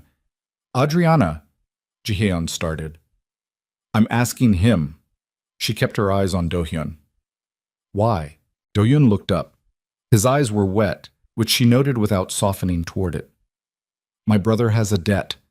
With Ryu's organization, 300 million won. They came to me 8 months ago. I told myself I would give them nothing that mattered." He stopped. "I told myself that for 8 months. And then something that mattered appeared," she said. "Yes." The room was very quiet. She looked at this man, 31 years old, the hollowed-out face, the folded hands, and felt the specific cold clarity that arrived when she stopped processing something emotionally and started processing it as pure fact. He had given her phone number to people connected to a man who made problems disappear. He had done it to save his brother from a debt he'd spent 8 months telling himself wasn't his to manage. She understood the math of it. She understood the desperation of it. She had signed a contract in a service corridor 2 weeks ago because she understood exactly what it meant to be cornered by someone else's choices and have nothing left but bad options. Understanding it didn't make it less dangerous. "Is your brother still alive?" she said. Do-hyun looked up sharply. "What?" "His debt to Ryu. Is it paid now? Did they tell you giving them my information cleared the debt?" A silence, longer than it should have been. "They said..." He stopped. "They said it was a gesture of good faith." "A gesture of good faith," she repeated. "Not a cleared debt." He stared at her. The blood had left his face in a specific way that told her he'd been holding on to the good faith framing for 2 days and had just watched it collapse. "They own you now," she said. "Not cruelly, just factually, the way you told someone their roof was gone. Not to hurt them, but because they needed to know. A gesture of good faith means they'll come back. They'll always have something to come back for. The debt was leverage. It still is." Jihyeon was watching her. She could feel it. Do-hyun looked at his hands and said nothing for a long time. Then he said very quietly, "I know." She looked at Jihyeon. He met her eyes. Something passed between them that wasn't speech. A mutual registration of the situation, its shape, its implications. And she turned and walked out to the far end of the room near the windows and stood looking at the city and let him handle the rest of it, because there was nothing more she needed to say to Do-hyun, and there were things she needed to think through before she said anything else to anyone. The city was enormous out there, indifferent in the way cities were indifferent. going on being itself regardless of what happened in the rooms above it. Behind her, she heard the quiet, controlled sounds of a situation being managed. She thought about her phone number in Ryu Tai-sung's organization. She thought about a message from a stranger and a man in a gray jacket on a corner. She thought about what Jihon had said in the car, the kind that happens when you run the operations Mr. Kang runs. She thought about 6 months and what 5 months remaining looked like from where she was standing. The two men she didn't know took Do-hyun somewhere she wasn't told about. Han left 20 minutes after that with his tablet and the specific expression of someone who had 3 things to file and 2 calls to make before midnight. Jihon poured 2 glasses of water and brought one to her at the window and stood beside her in the dark. "He'll be okay," he said. "Do-hyun, I've already had someone contact his brother's situation. It'll be resolved." She took the water. "And Do-hyun, he's out, from my organization, safely." A pause that carried something in it, a specific weight. "He was with me 6 years. He stopped, started again. "It's handled." "You're not just angry at him," she said. "No. You're angry that you didn't see it." A longer pause. 6 years. He sat in every meeting. He knew every schedule. His voice was level, but the level was doing more work than usual. "You couldn't have known," she said. "People don't show you they're cornered until they're already acting from it. That's the nature of it." He looked at her. "I know what cornered looks like," she said. "I was standing in a hallway 12 days ago." He was quiet. "The difference," she continued, "is what you do when you're there." Do-hyun made a choice that bought him 2 days of relief and a permanent debt. "I made a choice I'm still not entirely sure about." She paused. "But I made it with full information. That matters." Outside, Seoul's light spread to the horizon in every direction, the city's scale making everything else feel provisional. "Ryu will move more directly now," Jihon said. "He'll know we've identified the source. He won't have the same intelligence access." He turned slightly toward her, his profile reflected faintly in the dark glass, which means his next approach will be less subtle. "He'll come for me more directly. Possibly. Or he'll come for something around me that creates a public problem." He turned fully toward her. "I need to ask you something." "Ask." "The contract has a provision for early termination if circumstances become—" "No," she said. He stopped. "Don't offer me the exit clause," she said. "Not now. Not because of this." "You didn't sign up for Ryu Tai-sung." "I signed up for 6 months in your world with the understanding that your world was complicated." She looked at him directly. "I don't leave when things get complicated. That's not who I am." He held her gaze for a long moment. In the window's reflection, she could see both of them, her face steady, his carrying the look she was beginning to recognize as his version of being undone by something he hadn't prepared for. "Adriana," he said. "Tell me what the next step is," she said. "What do we do about Ryu?" He looked at her for one more moment. Then he straightened, set his glass down, and became the version of himself that ran operations. Not cold exactly, but organized. The emotional content filtered into action. "We use the Gala connections," he said. "Madam Cho's interest in Lagos investment groups. There's a partnership framework that, if announced publicly, creates a layer of international attention on our situation that makes any move against us, against you specifically, very visible and very costly for Ryu. A shield made of publicity. The best kind, quiet enough not to look defensive, loud enough to make aggression expensive." She nodded slowly. "You'd need to move fast, before Ryu recalibrates. Within the week. What do you need from me?" He looked at her. The look again. That particular quality of attention she kept putting in the practical section of her chest and finding it less easy to keep there every time. "A dinner," he said. "Madam Cho, 2 of her business contacts, and us. Presenting as a unit, public enough to register, controlled enough to manage." "I can do that." "It won't be comfortable." "Jihon." She said his name and watched him absorb it. "I had my first job at 16 working double shifts to pay my secondary school fees. I've been uncomfortable my entire life. I know how to eat dinner at a table while people make calculations about me." She set her glass down beside his. "Schedule it." The dinner was Friday. It was everything he'd warned her it would be, and nothing she hadn't handled before. scaled up. Madame Cho brought two contacts, both male, both the particular strain of Korean businessman who had built their confidence on a foundation of everyone around them being slightly less certain. The restaurant was quiet and expensive, and the food was the kind that required explaining, which gave the evening a built-in rhythm that she used to establish herself as someone who ate the world with confidence rather than someone being introduced to it. She talked business. She talked Lagos. She talked about the specific investment landscape in the western Nigerian corridor with the precision of someone who had grown up listening to her father discuss it over dinner for 20 years. And she watched the two businessmen's polite attention shift into something more alert. And she felt Jihon beside her register the shift and say nothing, because saying nothing was the right move and he knew it. Madame Cho watched her with the calculating attention of a woman revising an assessment in real time. By the end of the main course, the conversation had moved from social to substantive, and by the time tea arrived, Madame Cho had said the specific thing, a public statement of intention regarding the Lagos connection, that Jihon had been steering toward. In the car afterward, he sat beside her in a silence that had a different texture than any before. "You knew the investment landscape," he said. "My father was a cardiologist with strong opinions about where Nigeria's future capital flows were going. I grew up at his dinner table." She looked at the city passing. "I've spent 2 years in Seoul waiting tables because it paid better than anything I could get in Lagos at 24.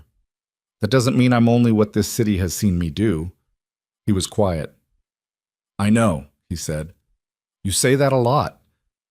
Because you keep being right." She looked at him. He was looking at the window, the city's light moving across his face, and the mask was very slightly down. Not gone, but shifted.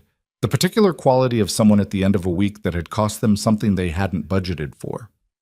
She thought about the 11 days she'd known him. She thought about a man sitting on a corridor bench at midnight with his elbows on his knees, saying "my grandmother" with the specific care of someone handling something that could shatter. She thought about the 40-second response to her 6 a.m. message and what that meant about where he'd had his phone and what he'd been doing with it. She put all of it in the practical section of her chest and closed the door on it and kept her eyes on the city. They were 5 minutes from her building when his phone rang. He looked at the screen. The change in his face was immediate and total. A draining of everything managed and controlled, replaced by something rawer and older than anything she'd seen from him.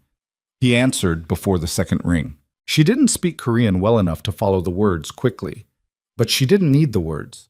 She watched his face, and she understood the shape of what was happening before he hung up, and when he lowered the phone to his lap and sat very still in the back of the moving car, she felt it move through the space between them like a physical thing. "Your grandmother," she said. She fell. His voice was different, stripped of everything it usually carried, just the words.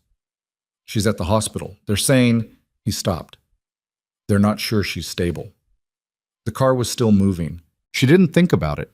She reached across the 8 inches that had been between them since the first night and put her hand over his on his knee, and she felt him go very still under her hand, the way people went still when they were trying not to fall apart in front of someone, and the touch was making it harder. "Tell the driver," she said quietly. He told the driver. The car turned. The hospital at 11 p.m. had the particular quality of emergency hours, the hush of things being managed at speed, the specific smell of institutions working at full capacity, the feeling of time moving differently than it did anywhere else. Kang Hana was in a room at the end of a corridor. A nurse met them at the ward entrance and spoke to Jihon in rapid Korean, and Adriana caught fragments. "Stable now, but the night is uncertain. She was asking for you. She was asking. She was asking." They went in. The room was small, and the light was low, and the machines were doing their quiet, steady work. And Kang Hana was smaller in the hospital bed than she'd been in her chair Sunday afternoon. The weight of it, the difference between a woman in her own home surrounded by things she'd chosen, and this room, these lights, these sounds, hit Adriana somewhere she hadn't been expecting. Hana opened her eyes when they came in. She looked at Jihon first. Something passed between them that had no words. Decades of it. All the complicated accumulation of what it meant to raise someone from the ashes of catastrophe and watch them become a thing the world feared, and love them anyway, because love didn't require you to love what they became. Then Hana looked at Adriana. She reached out her hand. Adriana crossed the room and took it without hesitation, and Hana's grip was lighter than Sunday, lighter than anything, and her eyes were very clear. "Stay," Hana said. "Not to Jihon." Adriana looked at her. "Tonight," Hana said. "Stay." Jihon behind her made no sound. "I'll stay," Adriana said.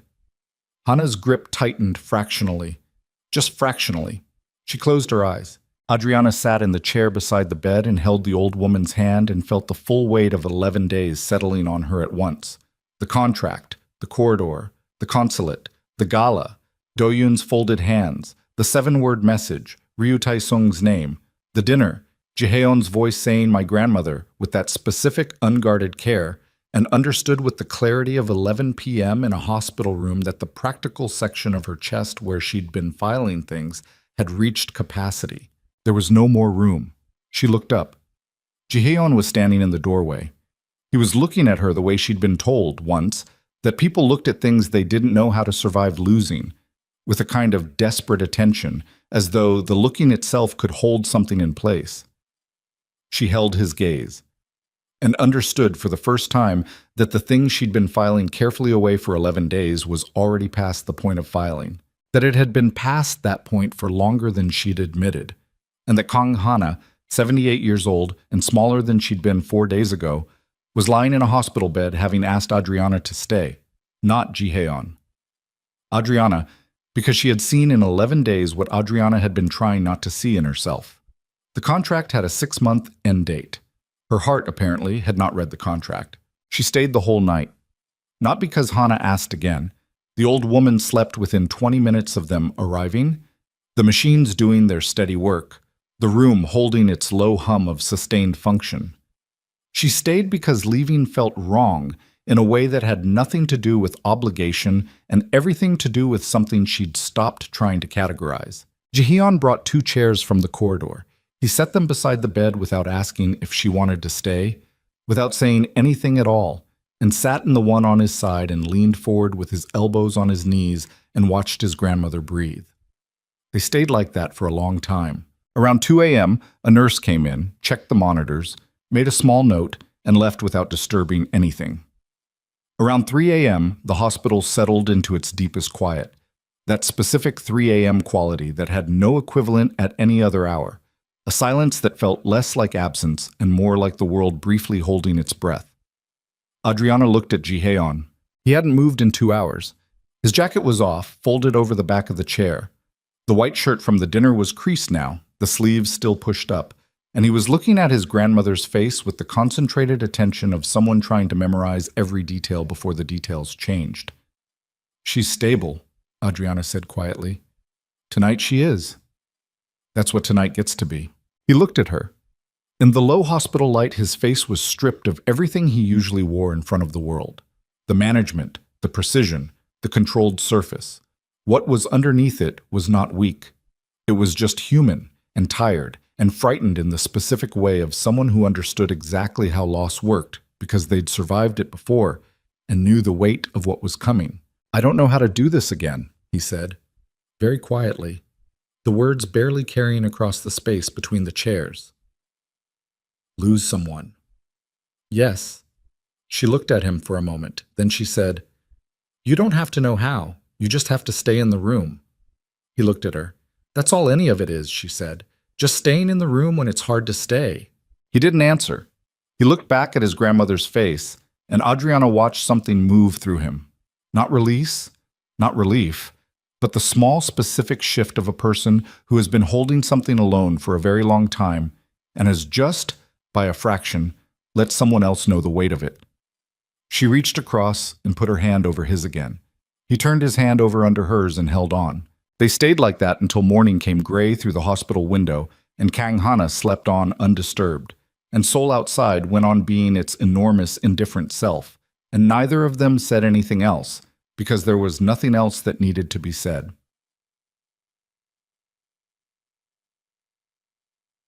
Hana stabilized enough to be moved back home 3 days later. The doctors used careful language, comfortable, managed, quality of remaining time. That meant exactly what it meant, and no amount of management made it mean anything else.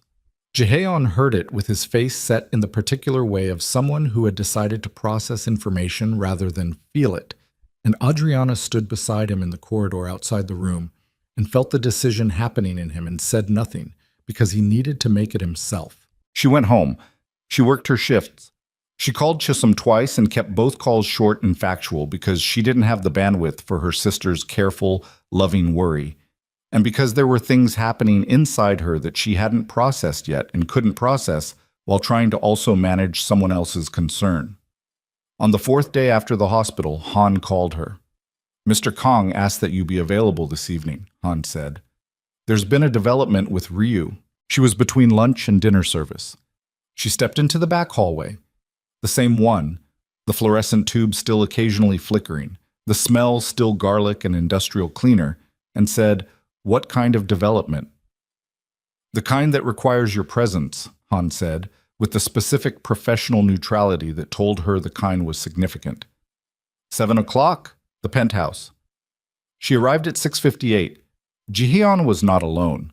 There were 4 men in the main room she'd never seen before, arranged in the specific spatial pattern of people who defaulted to threat assessment and were currently conducting one.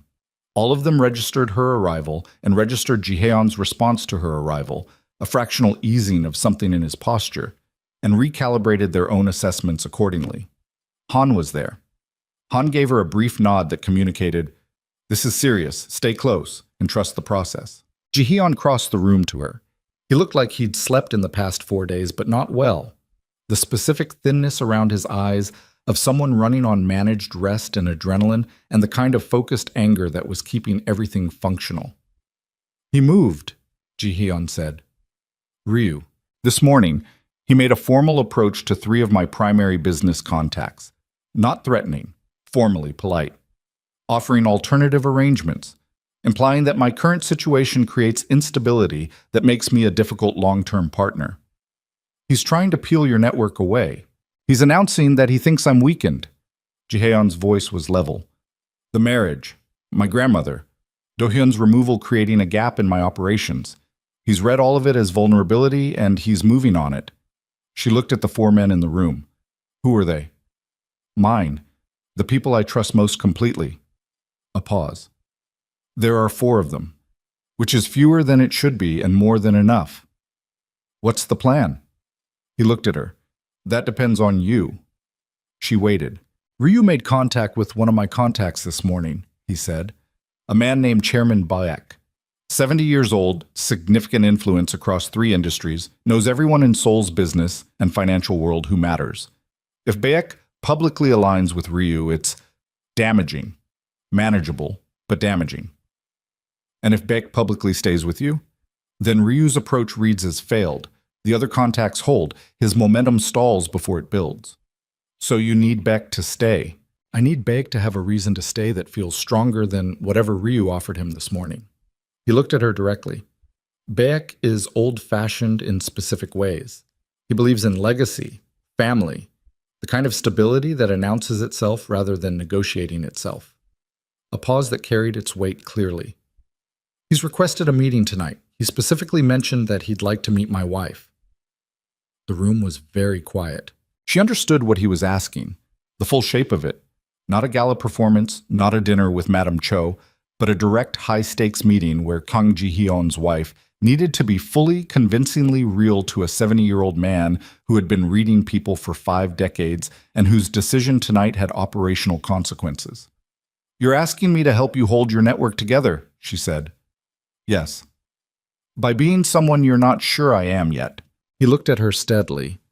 "By being exactly who you are, which is the only version that would work on Baek anyway." She looked at him for a long moment. She thought about the contract in Han's files. She thought about the 6 months and the exit clause she'd refused, and the practical section of her chest that had exceeded capacity in a hospital room 3 days ago. She thought about Ji-hyun's hand turning over under hers in the dark, and the weight of what he'd said. "I don't know how to do this again." And the look on his face when his grandmother's hand held hers on Sunday afternoon. She thought about Ryu Taesung and the 7-word message, and Do-hyun's hollowed-out face, and all the ways the world she'd stepped into had been more complicated than she'd calculated. She thought about the fact that complicated had never once made her leave anything she'd decided to stay in. "What time is Beck coming?" she said. Chairman Beck arrived at 8:15. 70s, but the kind of 70s that carried its age, with the confidence of a man who had always known that time was a resource rather than an enemy. He moved slowly, but without any suggestion of weakness, the deliberate pace of someone for whom arriving quickly had never been necessary. He had the particular weathered quality of someone who had outlasted many things and knew it. He looked at Adriana the moment he walked in, before he looked at Jihon. She met his eyes without hesitation, without performance, without any of the managed warmth she deployed in rooms where she needed to establish something. She simply looked at him the way she looked at things she was genuinely curious about, which was directly and without pretense. Something in Beck's face shifted. "Chairman Beck." Jihon's voice was even, professional, the specific register of respect without deference. "My wife, Adriana." "Mrs. Kang." Beck's English was careful and accented and entirely functional. He extended his hand. "I've heard very little and wondered considerably." "That's usually how it works when Jihon is involved," she said, and shook his hand firmly. Beck looked at her. Then a sound came out of him that was, she clocked it with surprise, a genuine laugh. Short, real, arriving before he decided to allow it. They sat. Han brought tea and Jihon and Beck moved through the opening ritual of men who had done business together for years and were now conducting a reevaluation in the language of courteous indirection. And Adriana sat beside Jihon and drank her tea and let the conversation find its own current before she entered it. Beck was watching her the way he was watching the room. Everything, all of it, the whole picture. 20 minutes in, he said to her, "You understand what tonight's conversation is actually about." "Yes," she said, "and you're not uncomfortable with that." "I'm very comfortable with people saying directly what they mean," she said. "I find it efficient." Beck looked at Jihon. "She's not what I expected." "She never is," Jihon said.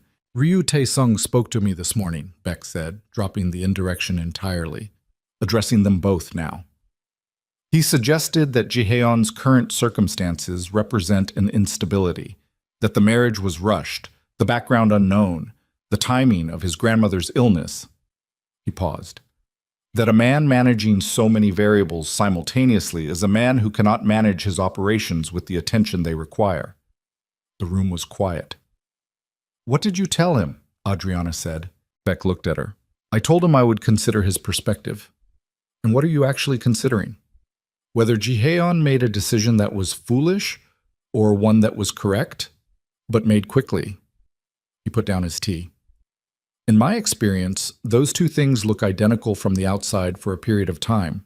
The difference only becomes visible later." "How much later?" she said. "That depends on what I see tonight." She looked at this 70-year-old man who had outlasted things and held his gaze and said the most honest thing she'd said in any professional context in Seoul. "I'm not going to tell you our marriage is what you'd have expected or what Ryu expects you to dismiss," she said. "I'm going to tell you that I'm sitting in this room because I chose to be here, knowing what it cost, knowing what it meant, knowing the full shape of it, not because I was managed or handled or positioned." She paused.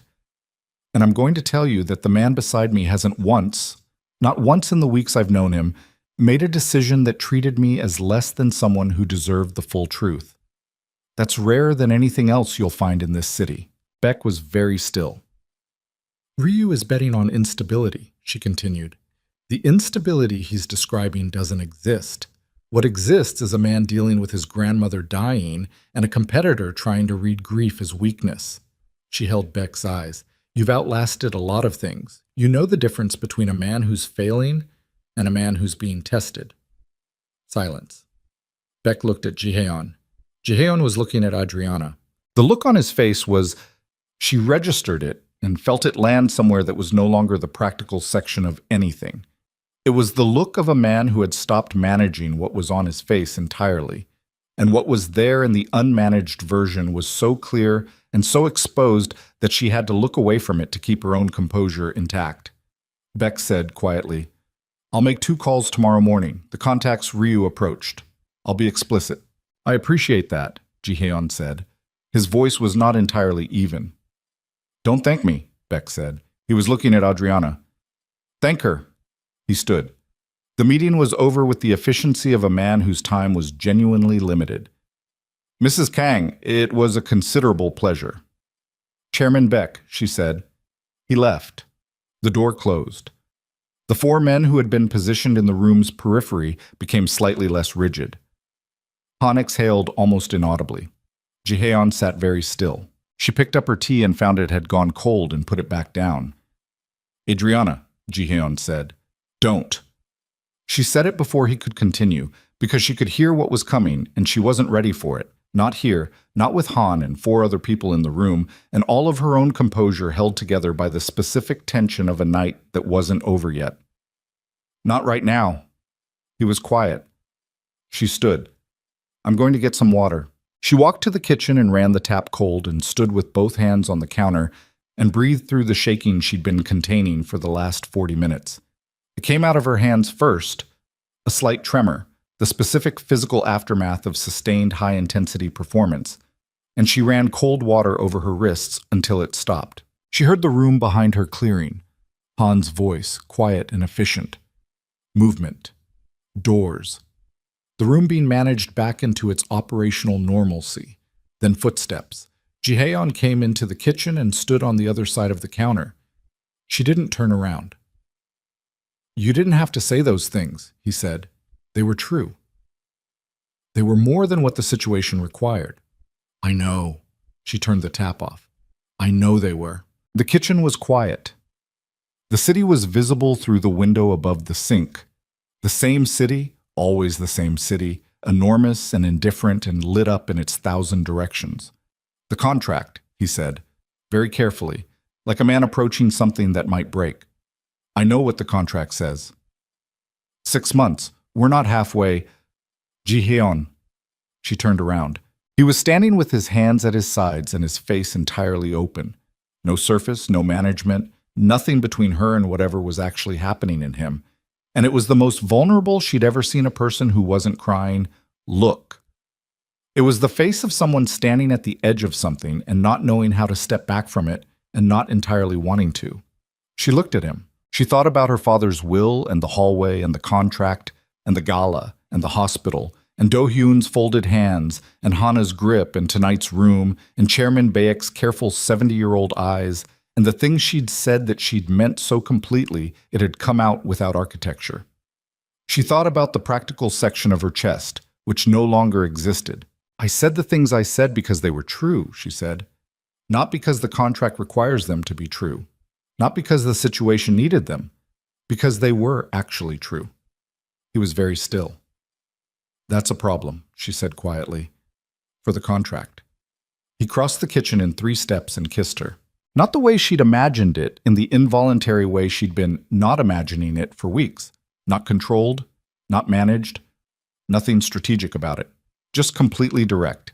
His hands on her face, her hands finding the front of his shirt, and the specific quality of a thing that had been held in place for too long finally released, which was not gentle and was not performance, and was entirely, completely real. When they broke apart, she was breathing hard, and his forehead was against hers, and his eyes were closed, and they stood like that in the kitchen with the cold water smell and the city lights, and her hands still in his shirt. The contract, she said against his jaw. I don't care about the contract. You said that like it was simple. It's not simple. He pulled back enough to look at her. His eyes were, she had never seen them like this, without a single layer of management between what he felt and what she could see. Nothing about this is simple, but I'm done pretending that what's happening is what the contract describes. She looked at him. She thought about 6 weeks ago. Standing in a rain-soaked service corridor, 26 years old, absolutely certain that the next thing she did needed to be purely practical and entirely survivable. She thought about how catastrophically that prediction had failed. Your grandmother, she said, when she gets home, she wants you there. She told me this morning. A pause. She said, and I'm translating directly because it's important, she said, don't be an idiot and let this one go. Something moved through Adriana's chest that was not entirely manageable, and she didn't entirely try to manage it. She said that, she said. She said that. And several other things I'm choosing not to translate because they were specifically about my emotional intelligence, and the assessment was not flattering. She laughed. It came out abrupt and real, and she felt it move through him. The sound of it, the specific quality of it, felt his hands tighten fractionally where they were. "There's still Ryu," she said, "because there was." "There's still Ryu," he agreed. "BX calls bias time, not resolution." "Yes. Whatever comes next is going to be worse before it's better." His voice was steady. "The operational register, the honest version." "Yes, I know." She looked at him for a long moment. At this man, 34 years old, raised in violence, running operations that the city feared, standing in his own kitchen with his face completely open and his hands careful on her face, like she was something he'd never expected to be trusted with and was determined not to break. She thought about what it cost to trust someone who ran the kind of operations that required 4 men positioned around a room. She thought about the fact that she was already in it, that the careful accounting she'd done, 6 months, clean exit, transaction complete, had been superseded by the actual events of the actual weeks, and that standing here arguing about terms was less honest than simply acknowledging what had already happened. "Okay," she said. He looked at her. "Whatever comes next," she said. "We handle it." Something crossed his face. The specific look of a man receiving something he didn't entirely know what to do with, something he hadn't let himself have for long enough that having it felt structurally uncertain, like weight on a beam he wasn't sure would hold. "Together," he said. Not a question. "Together," she said. His phone rang. They both went still. He looked at the screen. She watched his face change, the open expression closing not into management but into something harder and more direct, the face of someone moving into a situation that required everything he had. He showed her the screen. The name on it was not one she recognized, but the look on his face told her everything about what the call meant before he answered it. He answered. She heard 2 sentences of Korean, fast and clipped, and then Jihon's voice, very quiet, very precise, saying 3 words in response. He hung up. "Ryu," she said. He didn't wait for Beck's calls. Jihon was already moving, jacket from the chair, phone to his ear again, the operational version of him fully assembled in under 10 seconds with a speed that told her this was not a new register, but the most practiced one he had. He made a direct move. "Tonight." "What kind of move?" Jihon looked at her. In the sharp clarity of the kitchen light, with his jacket on and his phone in his hand and the whole machinery of his world moving into gear around him, he looked at her the way he'd looked at her across the room from Chairman Beck's chair, like she was the still point in whatever was spinning. "He sent people to my grandmother's house," he said. The words landed like ice water. "Hana," she said. "The housekeeper called. 3 men arrived 20 minutes ago. They're—" His jaw was tight. "They haven't touched her. They're making a point, showing me the access they have, showing me they can reach the thing I can't replace." He was already moving toward the door. "It's a message." She was already moving with him. "Adriana." He stopped, turned. The look on his face was, she'd never seen it, the collision of every managed thing hitting the wall of something unmanageable at once. "You don't have to—" "I told you." Her voice was level. Her heart was not. "Together." He looked at her for 1 second, then, "Stay behind me. Do exactly what I say. If I say leave the room, you leave the room. No arguments." "Agreed." "I mean it." "So do I." He held her eyes for a beat that was very short and contained everything neither of them had finished saying in the kitchen, and then he turned and the 4 men were already in motion around them and the door was open, and the city outside was huge and cold and entirely indifferent to what was about to happen in a small traditional house, in a quieter district where an old woman sat with her blanket on her lap, and 3 men who meant nothing good had just walked through. The drive took 11 minutes. Adriana counted them the way she counted things when her body was running on adrenaline and her mind needed something to hold. The seconds between streetlights, the turns, the specific texture of Seoul's streets in the late-night hour when the city thinned to its essential self. Jihon sat beside her in the back of the car and said nothing, and she could feel him assembling himself into whatever he needed to be for the next hour, the way a surgeon might in the corridor before a room they couldn't walk out of. The 4 men were in 2 cars bracketing theirs. Han had stayed at the penthouse to manage communications. The last thing he'd said as the door closed was a sequence of Korean words, clipped and precise, that Jihon had acknowledged with a single nod, and she hadn't asked for a translation because the shape of it was clear enough. "Tell me what to expect," she said. Jihon looked at the passing city. 3 men. Ryu sent them to establish presence, not to harm her. He needs her unharmed. If she's touched, he loses every relationship he spent 20 years building. No one in this city will work with a man who moves against old women in their homes. A pause. He knows that. This is psychological. He's making you come to him. He's making me come to her, showing me she can be reached. His jaw was tight. And watching how I respond tells him everything about what I'm willing to do. What are you willing to do? He looked at her. In the moving dark of the car, his face was very clear. Not the operational mask, not the managed surface, but the stripped-down version she'd seen in the hospital and the kitchen.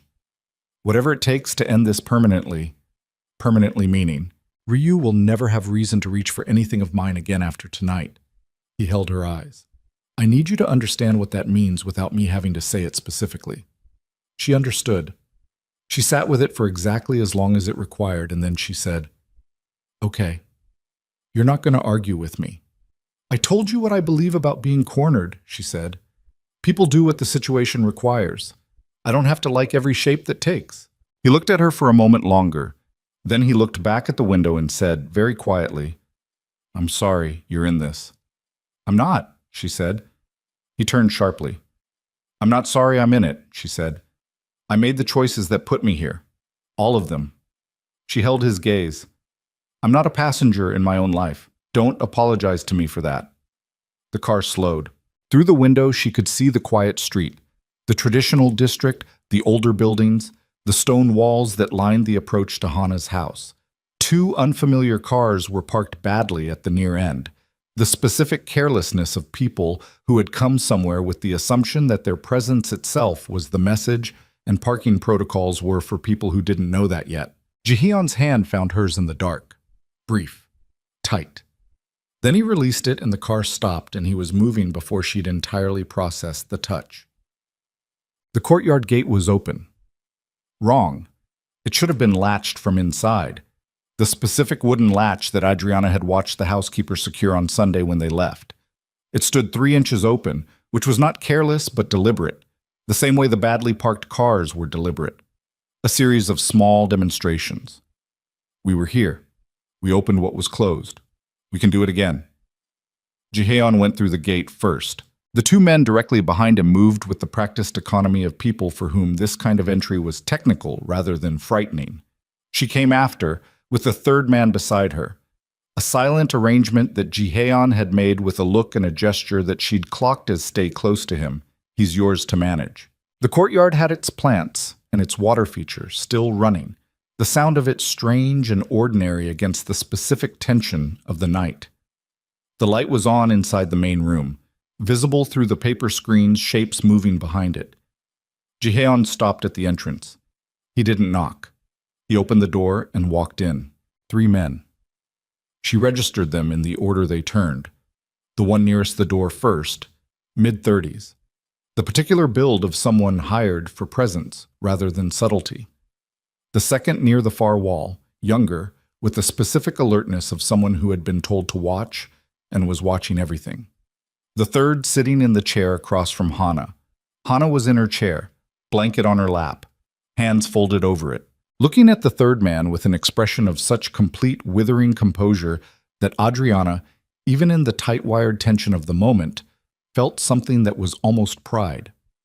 The housekeeper, Mrs. O, was standing near the kitchen doorway, hands clasped in front of her, with the face of a woman who had decided that whatever happened, she was not going to give these men the satisfaction of her fear, and had been maintaining this position for 40 minutes. The 3rd man stood up when Jihon entered.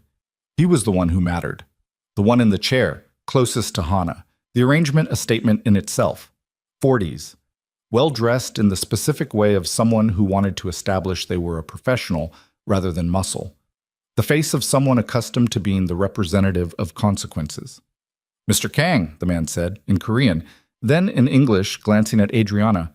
"Both of you. Good." Jihon said nothing. He walked to Hana, checked her face, a rapid total assessment, 3 seconds, and then straightened and looked at the man with an expression that had no temperature at all. Adriana crossed to Mrs. O, touched her arm once, briefly. The housekeeper exhaled in a controlled shudder and held herself together. "You've made your point," Jihon said.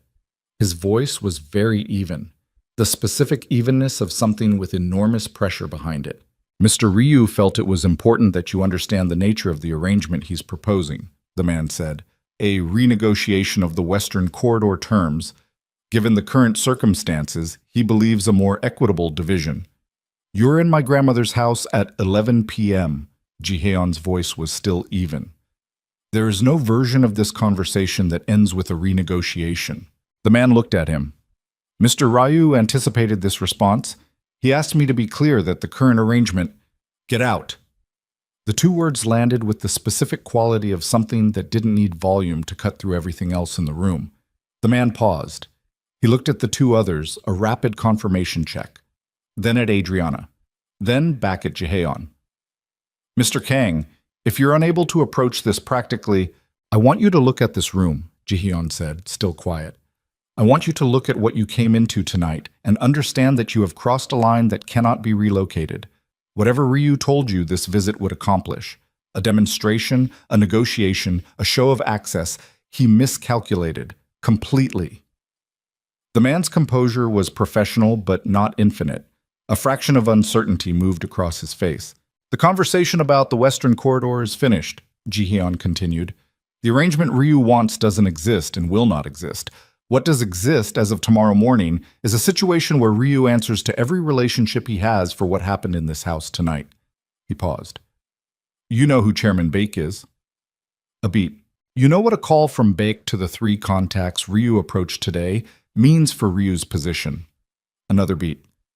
"You know what happens when a man is seen to move against an old woman in her home in this city?" The man said nothing. "He sent you here to show me he could reach her," Jihon said. "I need you to go back to him with a different message.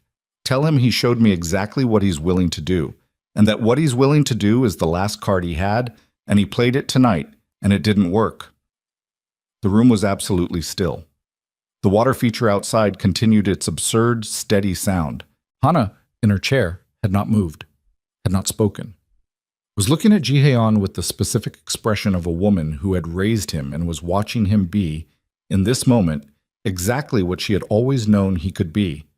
Not the monster the city feared, but the man underneath the monster, who had a line he wouldn't cross, and had found it in this room tonight. The third man looked at the other two. Another rapid consultation, decision tree running in real time. Then he straightened. "Mr. Ryu will want a direct response," he said. "He'll have one," Jihyeon said. "Not through you." The 3 men left, not quickly, with the managed pace of people determined to exit on their own terms rather than in retreat. But they left, through the open door and across the courtyard, and through the gate that was still 3 inches open, and she heard the badly parked cars start and pull away. And then the street was quiet. Mrs. O made a sound that was not quite a sob and entirely understandable. Adriana turned to Hana. The old woman was looking at her, not at Jihyeon, at Adriana, with those clear, direct eyes that didn't soften things and didn't need to. "Sit down," Hana said. "Both of you. Mrs. O, tea sam." They stayed 2 hours. Mrs. O made tea and then made it again. The second pot, the specific act of a woman re-establishing domestic normalcy over the shattered glass of the last hour, and Adriana drank both cups and felt the adrenaline recede in layers. The immediate physical tension first, then the operational focus, and last, slow and deep like a tide pulling back. The emotional weight of what the night had been. Hana talked. About Jihyeon as a boy, arriving at her house after his parents died, angry and closed, and so frightened beneath the anger that she'd sometimes stood outside his bedroom door at night just to hear him breathe and confirm he was still there.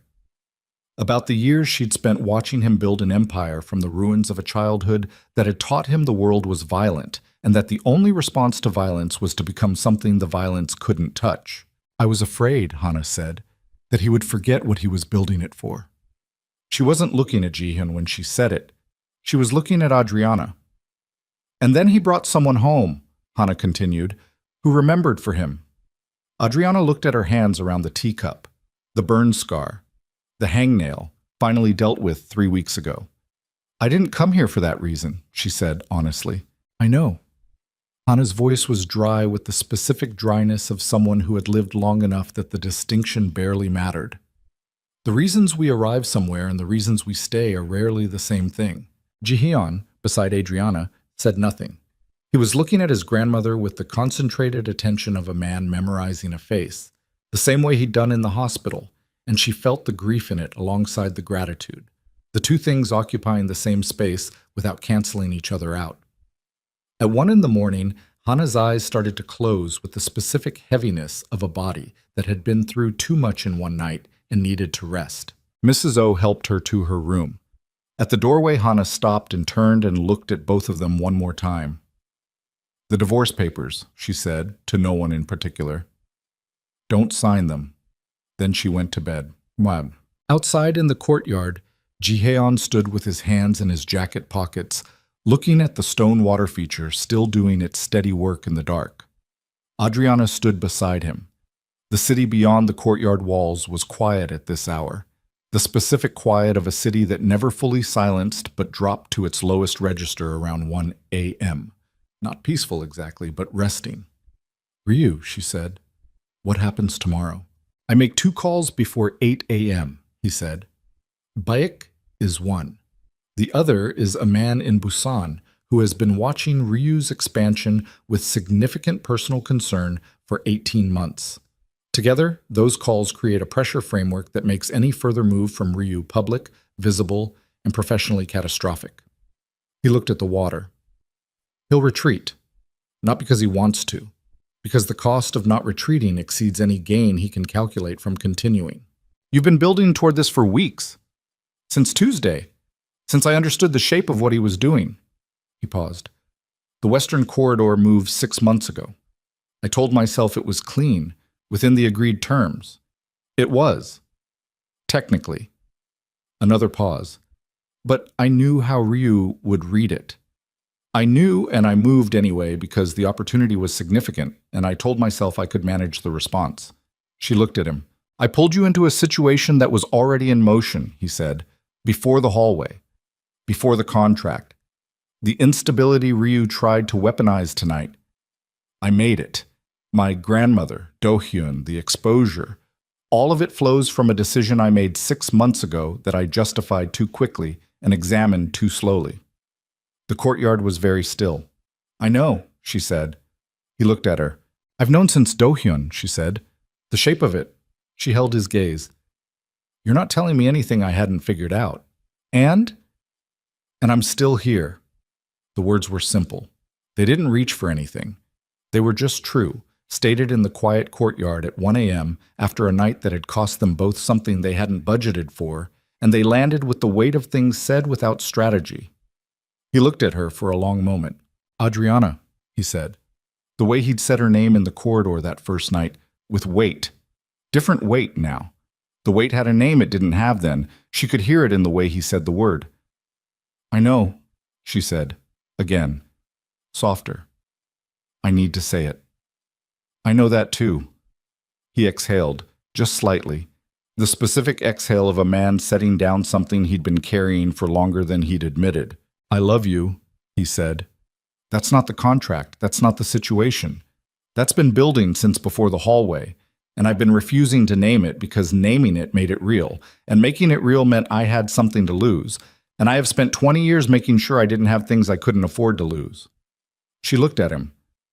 I'm done refusing to name it, he said, whatever that costs. The water feature ran its steady sound in the dark.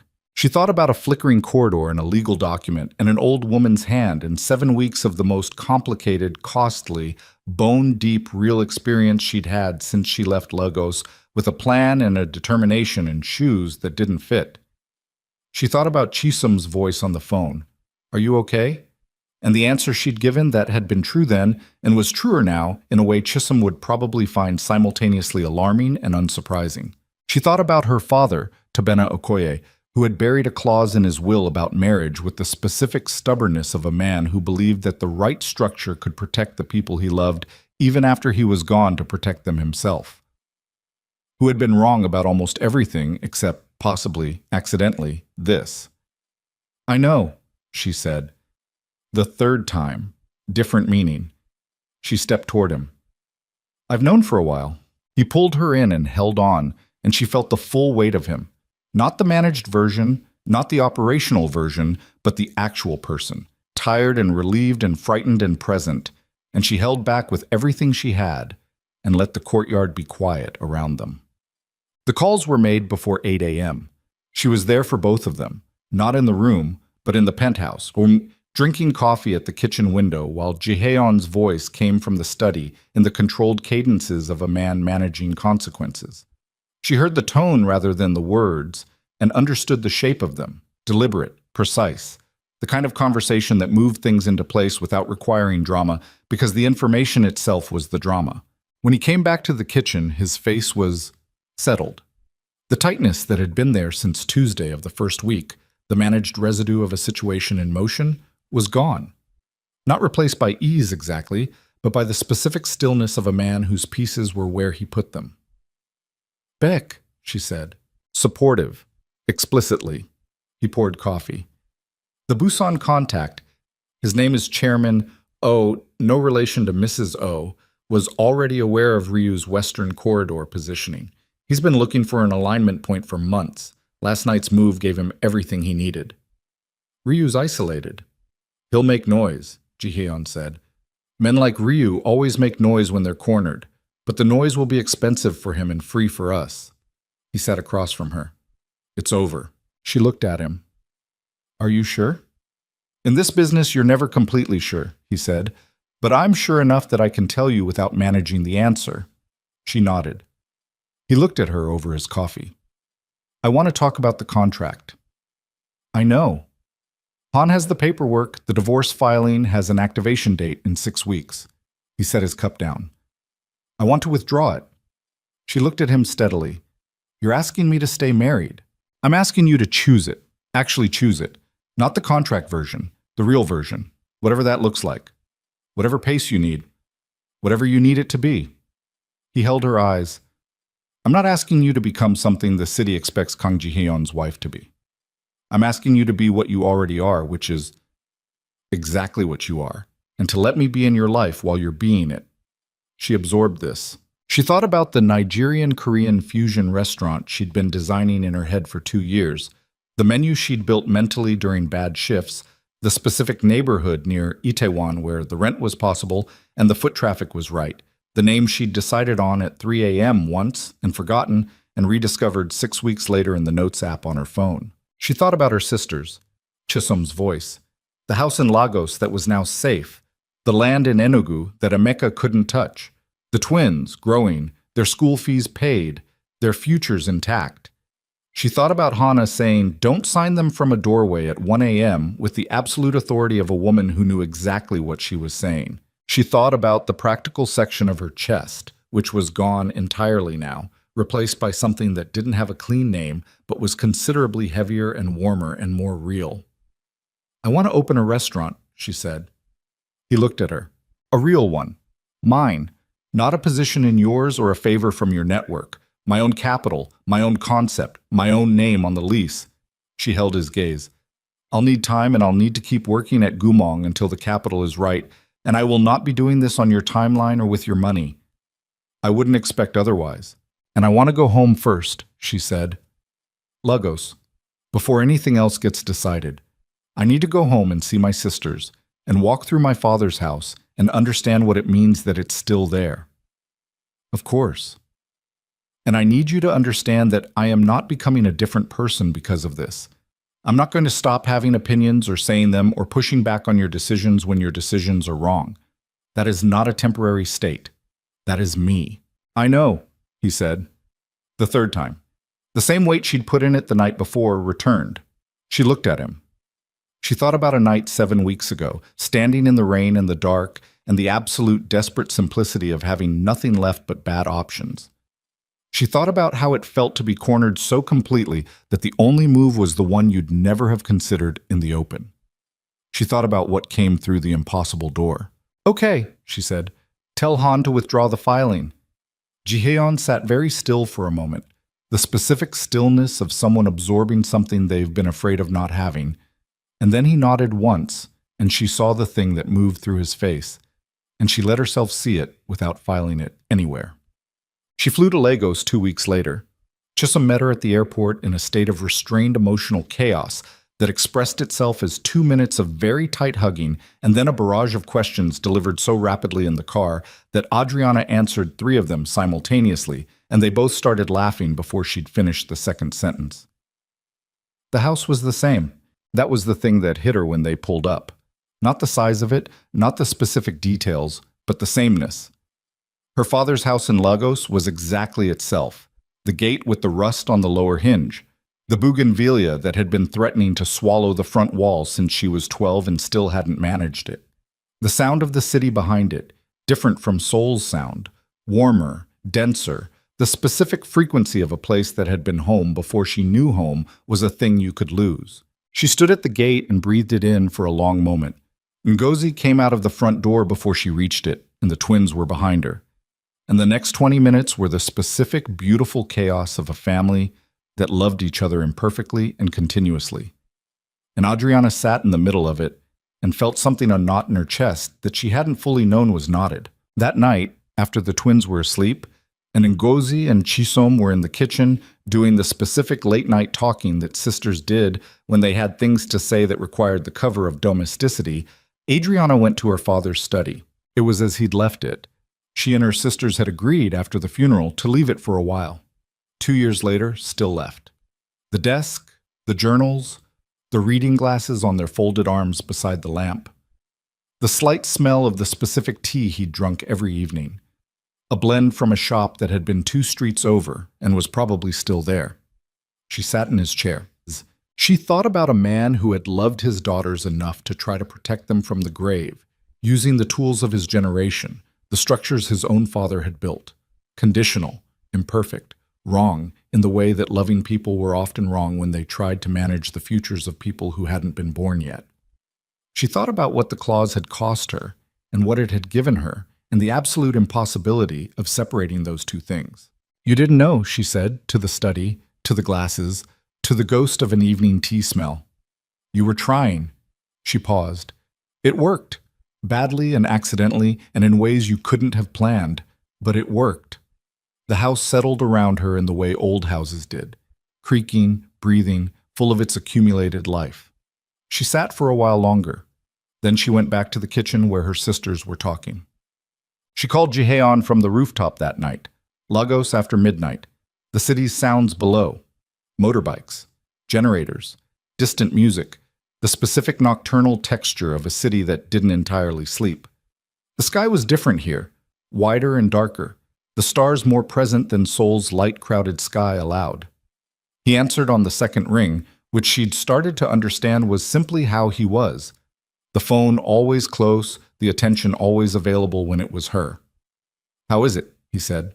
Exactly the same, she said. Everything exactly the same. Is that good? Yes. She looked at the sky. Yes, it's good. He was quiet for a moment. She could hear Seoul in the background of his call, the distant city noise, the specific frequency of the Han River district that she'd internalized without noticing. Hana had a good day, he said. She sat in the courtyard for an hour this morning. She asked Mrs. O to plant something new. Apparently the plant selection was insufficient. She laughed. What did she want? Jasmine, 3 different varieties. Mrs. O is researching. Tell her I'll help choose when I'm back. She'll tell you you have no idea what you're talking about and then take your suggestion. I know, she said. That's why I offered. He made a sound that was from Kang Jihon, the functional equivalent of laughing. She'd learned to read the register of it. The restaurant, she said. I found a possible space near Itaewon. I've been looking at the numbers. Tell me. She told him. The square footage, the rent structure, the renovation estimate she'd worked out on paper on the flight over. The menu she'd been building in her head for 2 years that was, it turned out, ready to be written down. She talked for 20 minutes, and he listened the way he listened. Completely, without interruption. The focused attention, that had once felt like assessment and now felt like what it actually was, which was someone who wanted to understand what she was building. When she finished, he was quiet for a moment. "The location is right," he said. "I know. The timeline is aggressive." "I know that too." "You'll make it work anyway." "Obviously," she said. He was quiet again. Then, "Come home soon." She looked at the Lagos sky, the stars, the city below. She thought about the word home and all the places it had lived in her life. This city, this house, Seoul's enormous indifference, a service corridor with a flickering light, a hospital room at 3 a.m., a courtyard with a water feature and Jasmine coming. "Soon," she said. "Haute." She was back in Seoul in 10 days. The restaurant happened over the following 5 months with the specific energy of a thing that had been waiting long enough that once it started, it moved fast. She kept her gumong shifts through the first 3, negotiated the lease on the Itaewon space herself, stood in the empty room with its high ceilings and its south-facing windows and its smell of old plaster and possibility, and understood that she had been building toward this since before she knew she was building toward it. The concept was exactly what she'd designed in her head. Nigerian-Korean fusion, the specific meeting point of the two places that had made her who she was. Nothing that apologized for either tradition or tried to merge them into something palatable for an audience that couldn't decide. Her food, her terms, her kitchen running on the specific logic of a woman who had spent 14 months learning the standards of one of Seoul's best restaurants and 26 years learning that the best cooking came from knowing exactly who you were while you were doing it. She named it koe, the Yoruba word for learn or to teach, depending on the construction. Chisholm flew in for the opening. Jihon sat in the corner booth, her corner booth, the one she'd designated for him from the beginning, the joke and the truth of it sitting in the same space, and ate everything she sent out and said nothing while he ate, which was the version of a review she trusted most. Afterward, when the last guest had left and the kitchen was being closed down and Chisholm was in animated conversation with the sous chef about the egusi preparation, Jihon sat at the corner booth with a glass of water and looked at Adriana moving through the closing tasks of her restaurant, and she caught him looking and held it. "Well," she said. "It's exactly what you said it would be," he said. "You doubted it." "I didn't doubt it for a second," he said. "I just wanted to see it be real." He paused. "It's real." She looked at her restaurant, her kitchen, the specific light she'd chosen for the corner booth and the way it fell across the table, the smell of the place, spices and citrus, and the particular warmth of a room that had just spent its first evening being what it was built to be. "It's real," she agreed. Kang Hana died in March. On a Tuesday morning, in her own bed, in her own house, with Jihaeon on one side and Adriana on the other, and Mrs. O in the doorway, and the sound of the courtyard's water feature coming faintly through the paper screens. She had been declining since January, the specific decline of someone ready rather than failing, the deliberate, self-possessed quality of a woman who had always made her own decisions and was making this one the same way. She had spent February asking people to bring her things from around the house, a photograph, a teacup, a small piece of cloth from something Adriana didn't know the history of, and holding them and setting them down and seeming satisfied in a way that was not sad, but completed. The last week she talked more than she had in months, to Mrs. O about the jasmine, which had taken and was doing well, to Jihaeon about things Adriana couldn't follow in Korean, but whose tone she understood as the specific tone of accounts being settled, not debts, but the record of a shared history being acknowledged out loud before the opportunity closed. To Adriana, on the last full day, in English, with the careful deliberateness of someone choosing to say something in a language that required effort, because the effort was part of the meaning. "You changed the direction of something," Hana said, "not because you tried to, because you didn't." Adriana sat with that. "I didn't try to change anything," she said honestly. "That's what I mean." Hana's eyes were clear and direct as they had always been. "People who try to change things push. You just stood in your own place, and everything arranged itself around where you were standing." She held Adriana's hand for a while after that without speaking, and Adriana held back, and the room was quiet, and the jasmine outside was coming in through the window on a cold March air, and it was enough. The morning she died was the same, quiet, complete, unremarkable in the way that things that have been fully lived were unremarkable at their ending. Jihon held his grandmother's hand until it stilled, and then he sat for a long time afterward, not moving, and Adriana sat beside him and didn't fill the silence with anything, because silence was what the moment was, and filling it would have been a form of cowardice. He cried once, briefly, turned away, then turned back, and she didn't look away from him, and he let her not look away. That was what it was. Boom! There was a letter. Han had it. Hana had given it to him 3 months before, with instructions for timing. He delivered it on the morning of the 4th day after the funeral, when the house was quiet again and the jasmine was still growing and Mrs. O had made tea and the specific rawness of the immediate grief had settled into the longer, slower weight of actual loss. The envelope had Adriana's name on it. She opened it at the kitchen table in the penthouse. Jihon beside her, early light coming through the windows. Hana's handwriting was careful and slightly uneven. The handwriting of someone writing in a language that was not their first, making the effort because it mattered. There were 3 sentences. He needed someone who would stay in the room. You stayed. Thank you for that. She read it twice. Then she set it on the table and looked at the city through the window. The enormous, indifferent city that had never cared about any of this and had been the container for all of it anyway. The streets and the lights and the river and the specific gray-blue soul sky that she had learned over 2 years to find beautiful in its own particular way. Jihyeon's hand found hers on the table. She turned her hand over and held on. The city went on. The jasmine grew. The restaurant opened and filled and became what she'd built it to be. Her sisters called and grew and continued their lives on the other side of the world that was also hers. The work of being 2 people who had found each other by accident in a flickering corridor and then chosen each other, clearly and with full information, went on being the specific daily work that it was. Imperfect, unguarded, real. On the first anniversary of the night in the hallway, she closed the restaurant early and they went back to Gumong. Private dining room 3. The room was the same. The same walls, the same amber lighting, the same quality of expensive quiet. She sat in the chair where she'd sat the night she'd signed a contract that turned out to be the worst-kept document either of them had ever agreed to. And he sat across from her and she served him the dinner she'd cooked herself in Gumong's kitchen, the way she'd cooked at the very beginning, and he ate every bite the way he always ate her food, with his full attention, like a man who understood exactly what he was being given and had stopped pretending he didn't want it. Afterward, he put a single folded piece of paper on the table between them. She looked at it. Han kept a copy, Jihyeon said, of the original contract. I asked him for it. She looked at the paper, then at him. He put his lighter on the table beside it. She picked up the paper, unfolded it, read the first paragraph, the clean legal language of a transaction, a 6-month agreement between 2 people who needed specific things and had been willing to pay specific prices for them, and then folded it back along its original creases. She picked up the lighter.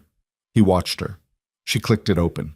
The contract caught at the corner first, the flame moving through the paper with the specific unhurried efficiency of fire, and she held it over the small plate between them and watched it burn down through all the careful language and the term, dates and the exit clauses and the financial provisions, until what was left was ash and the smell of it in the quiet dining room.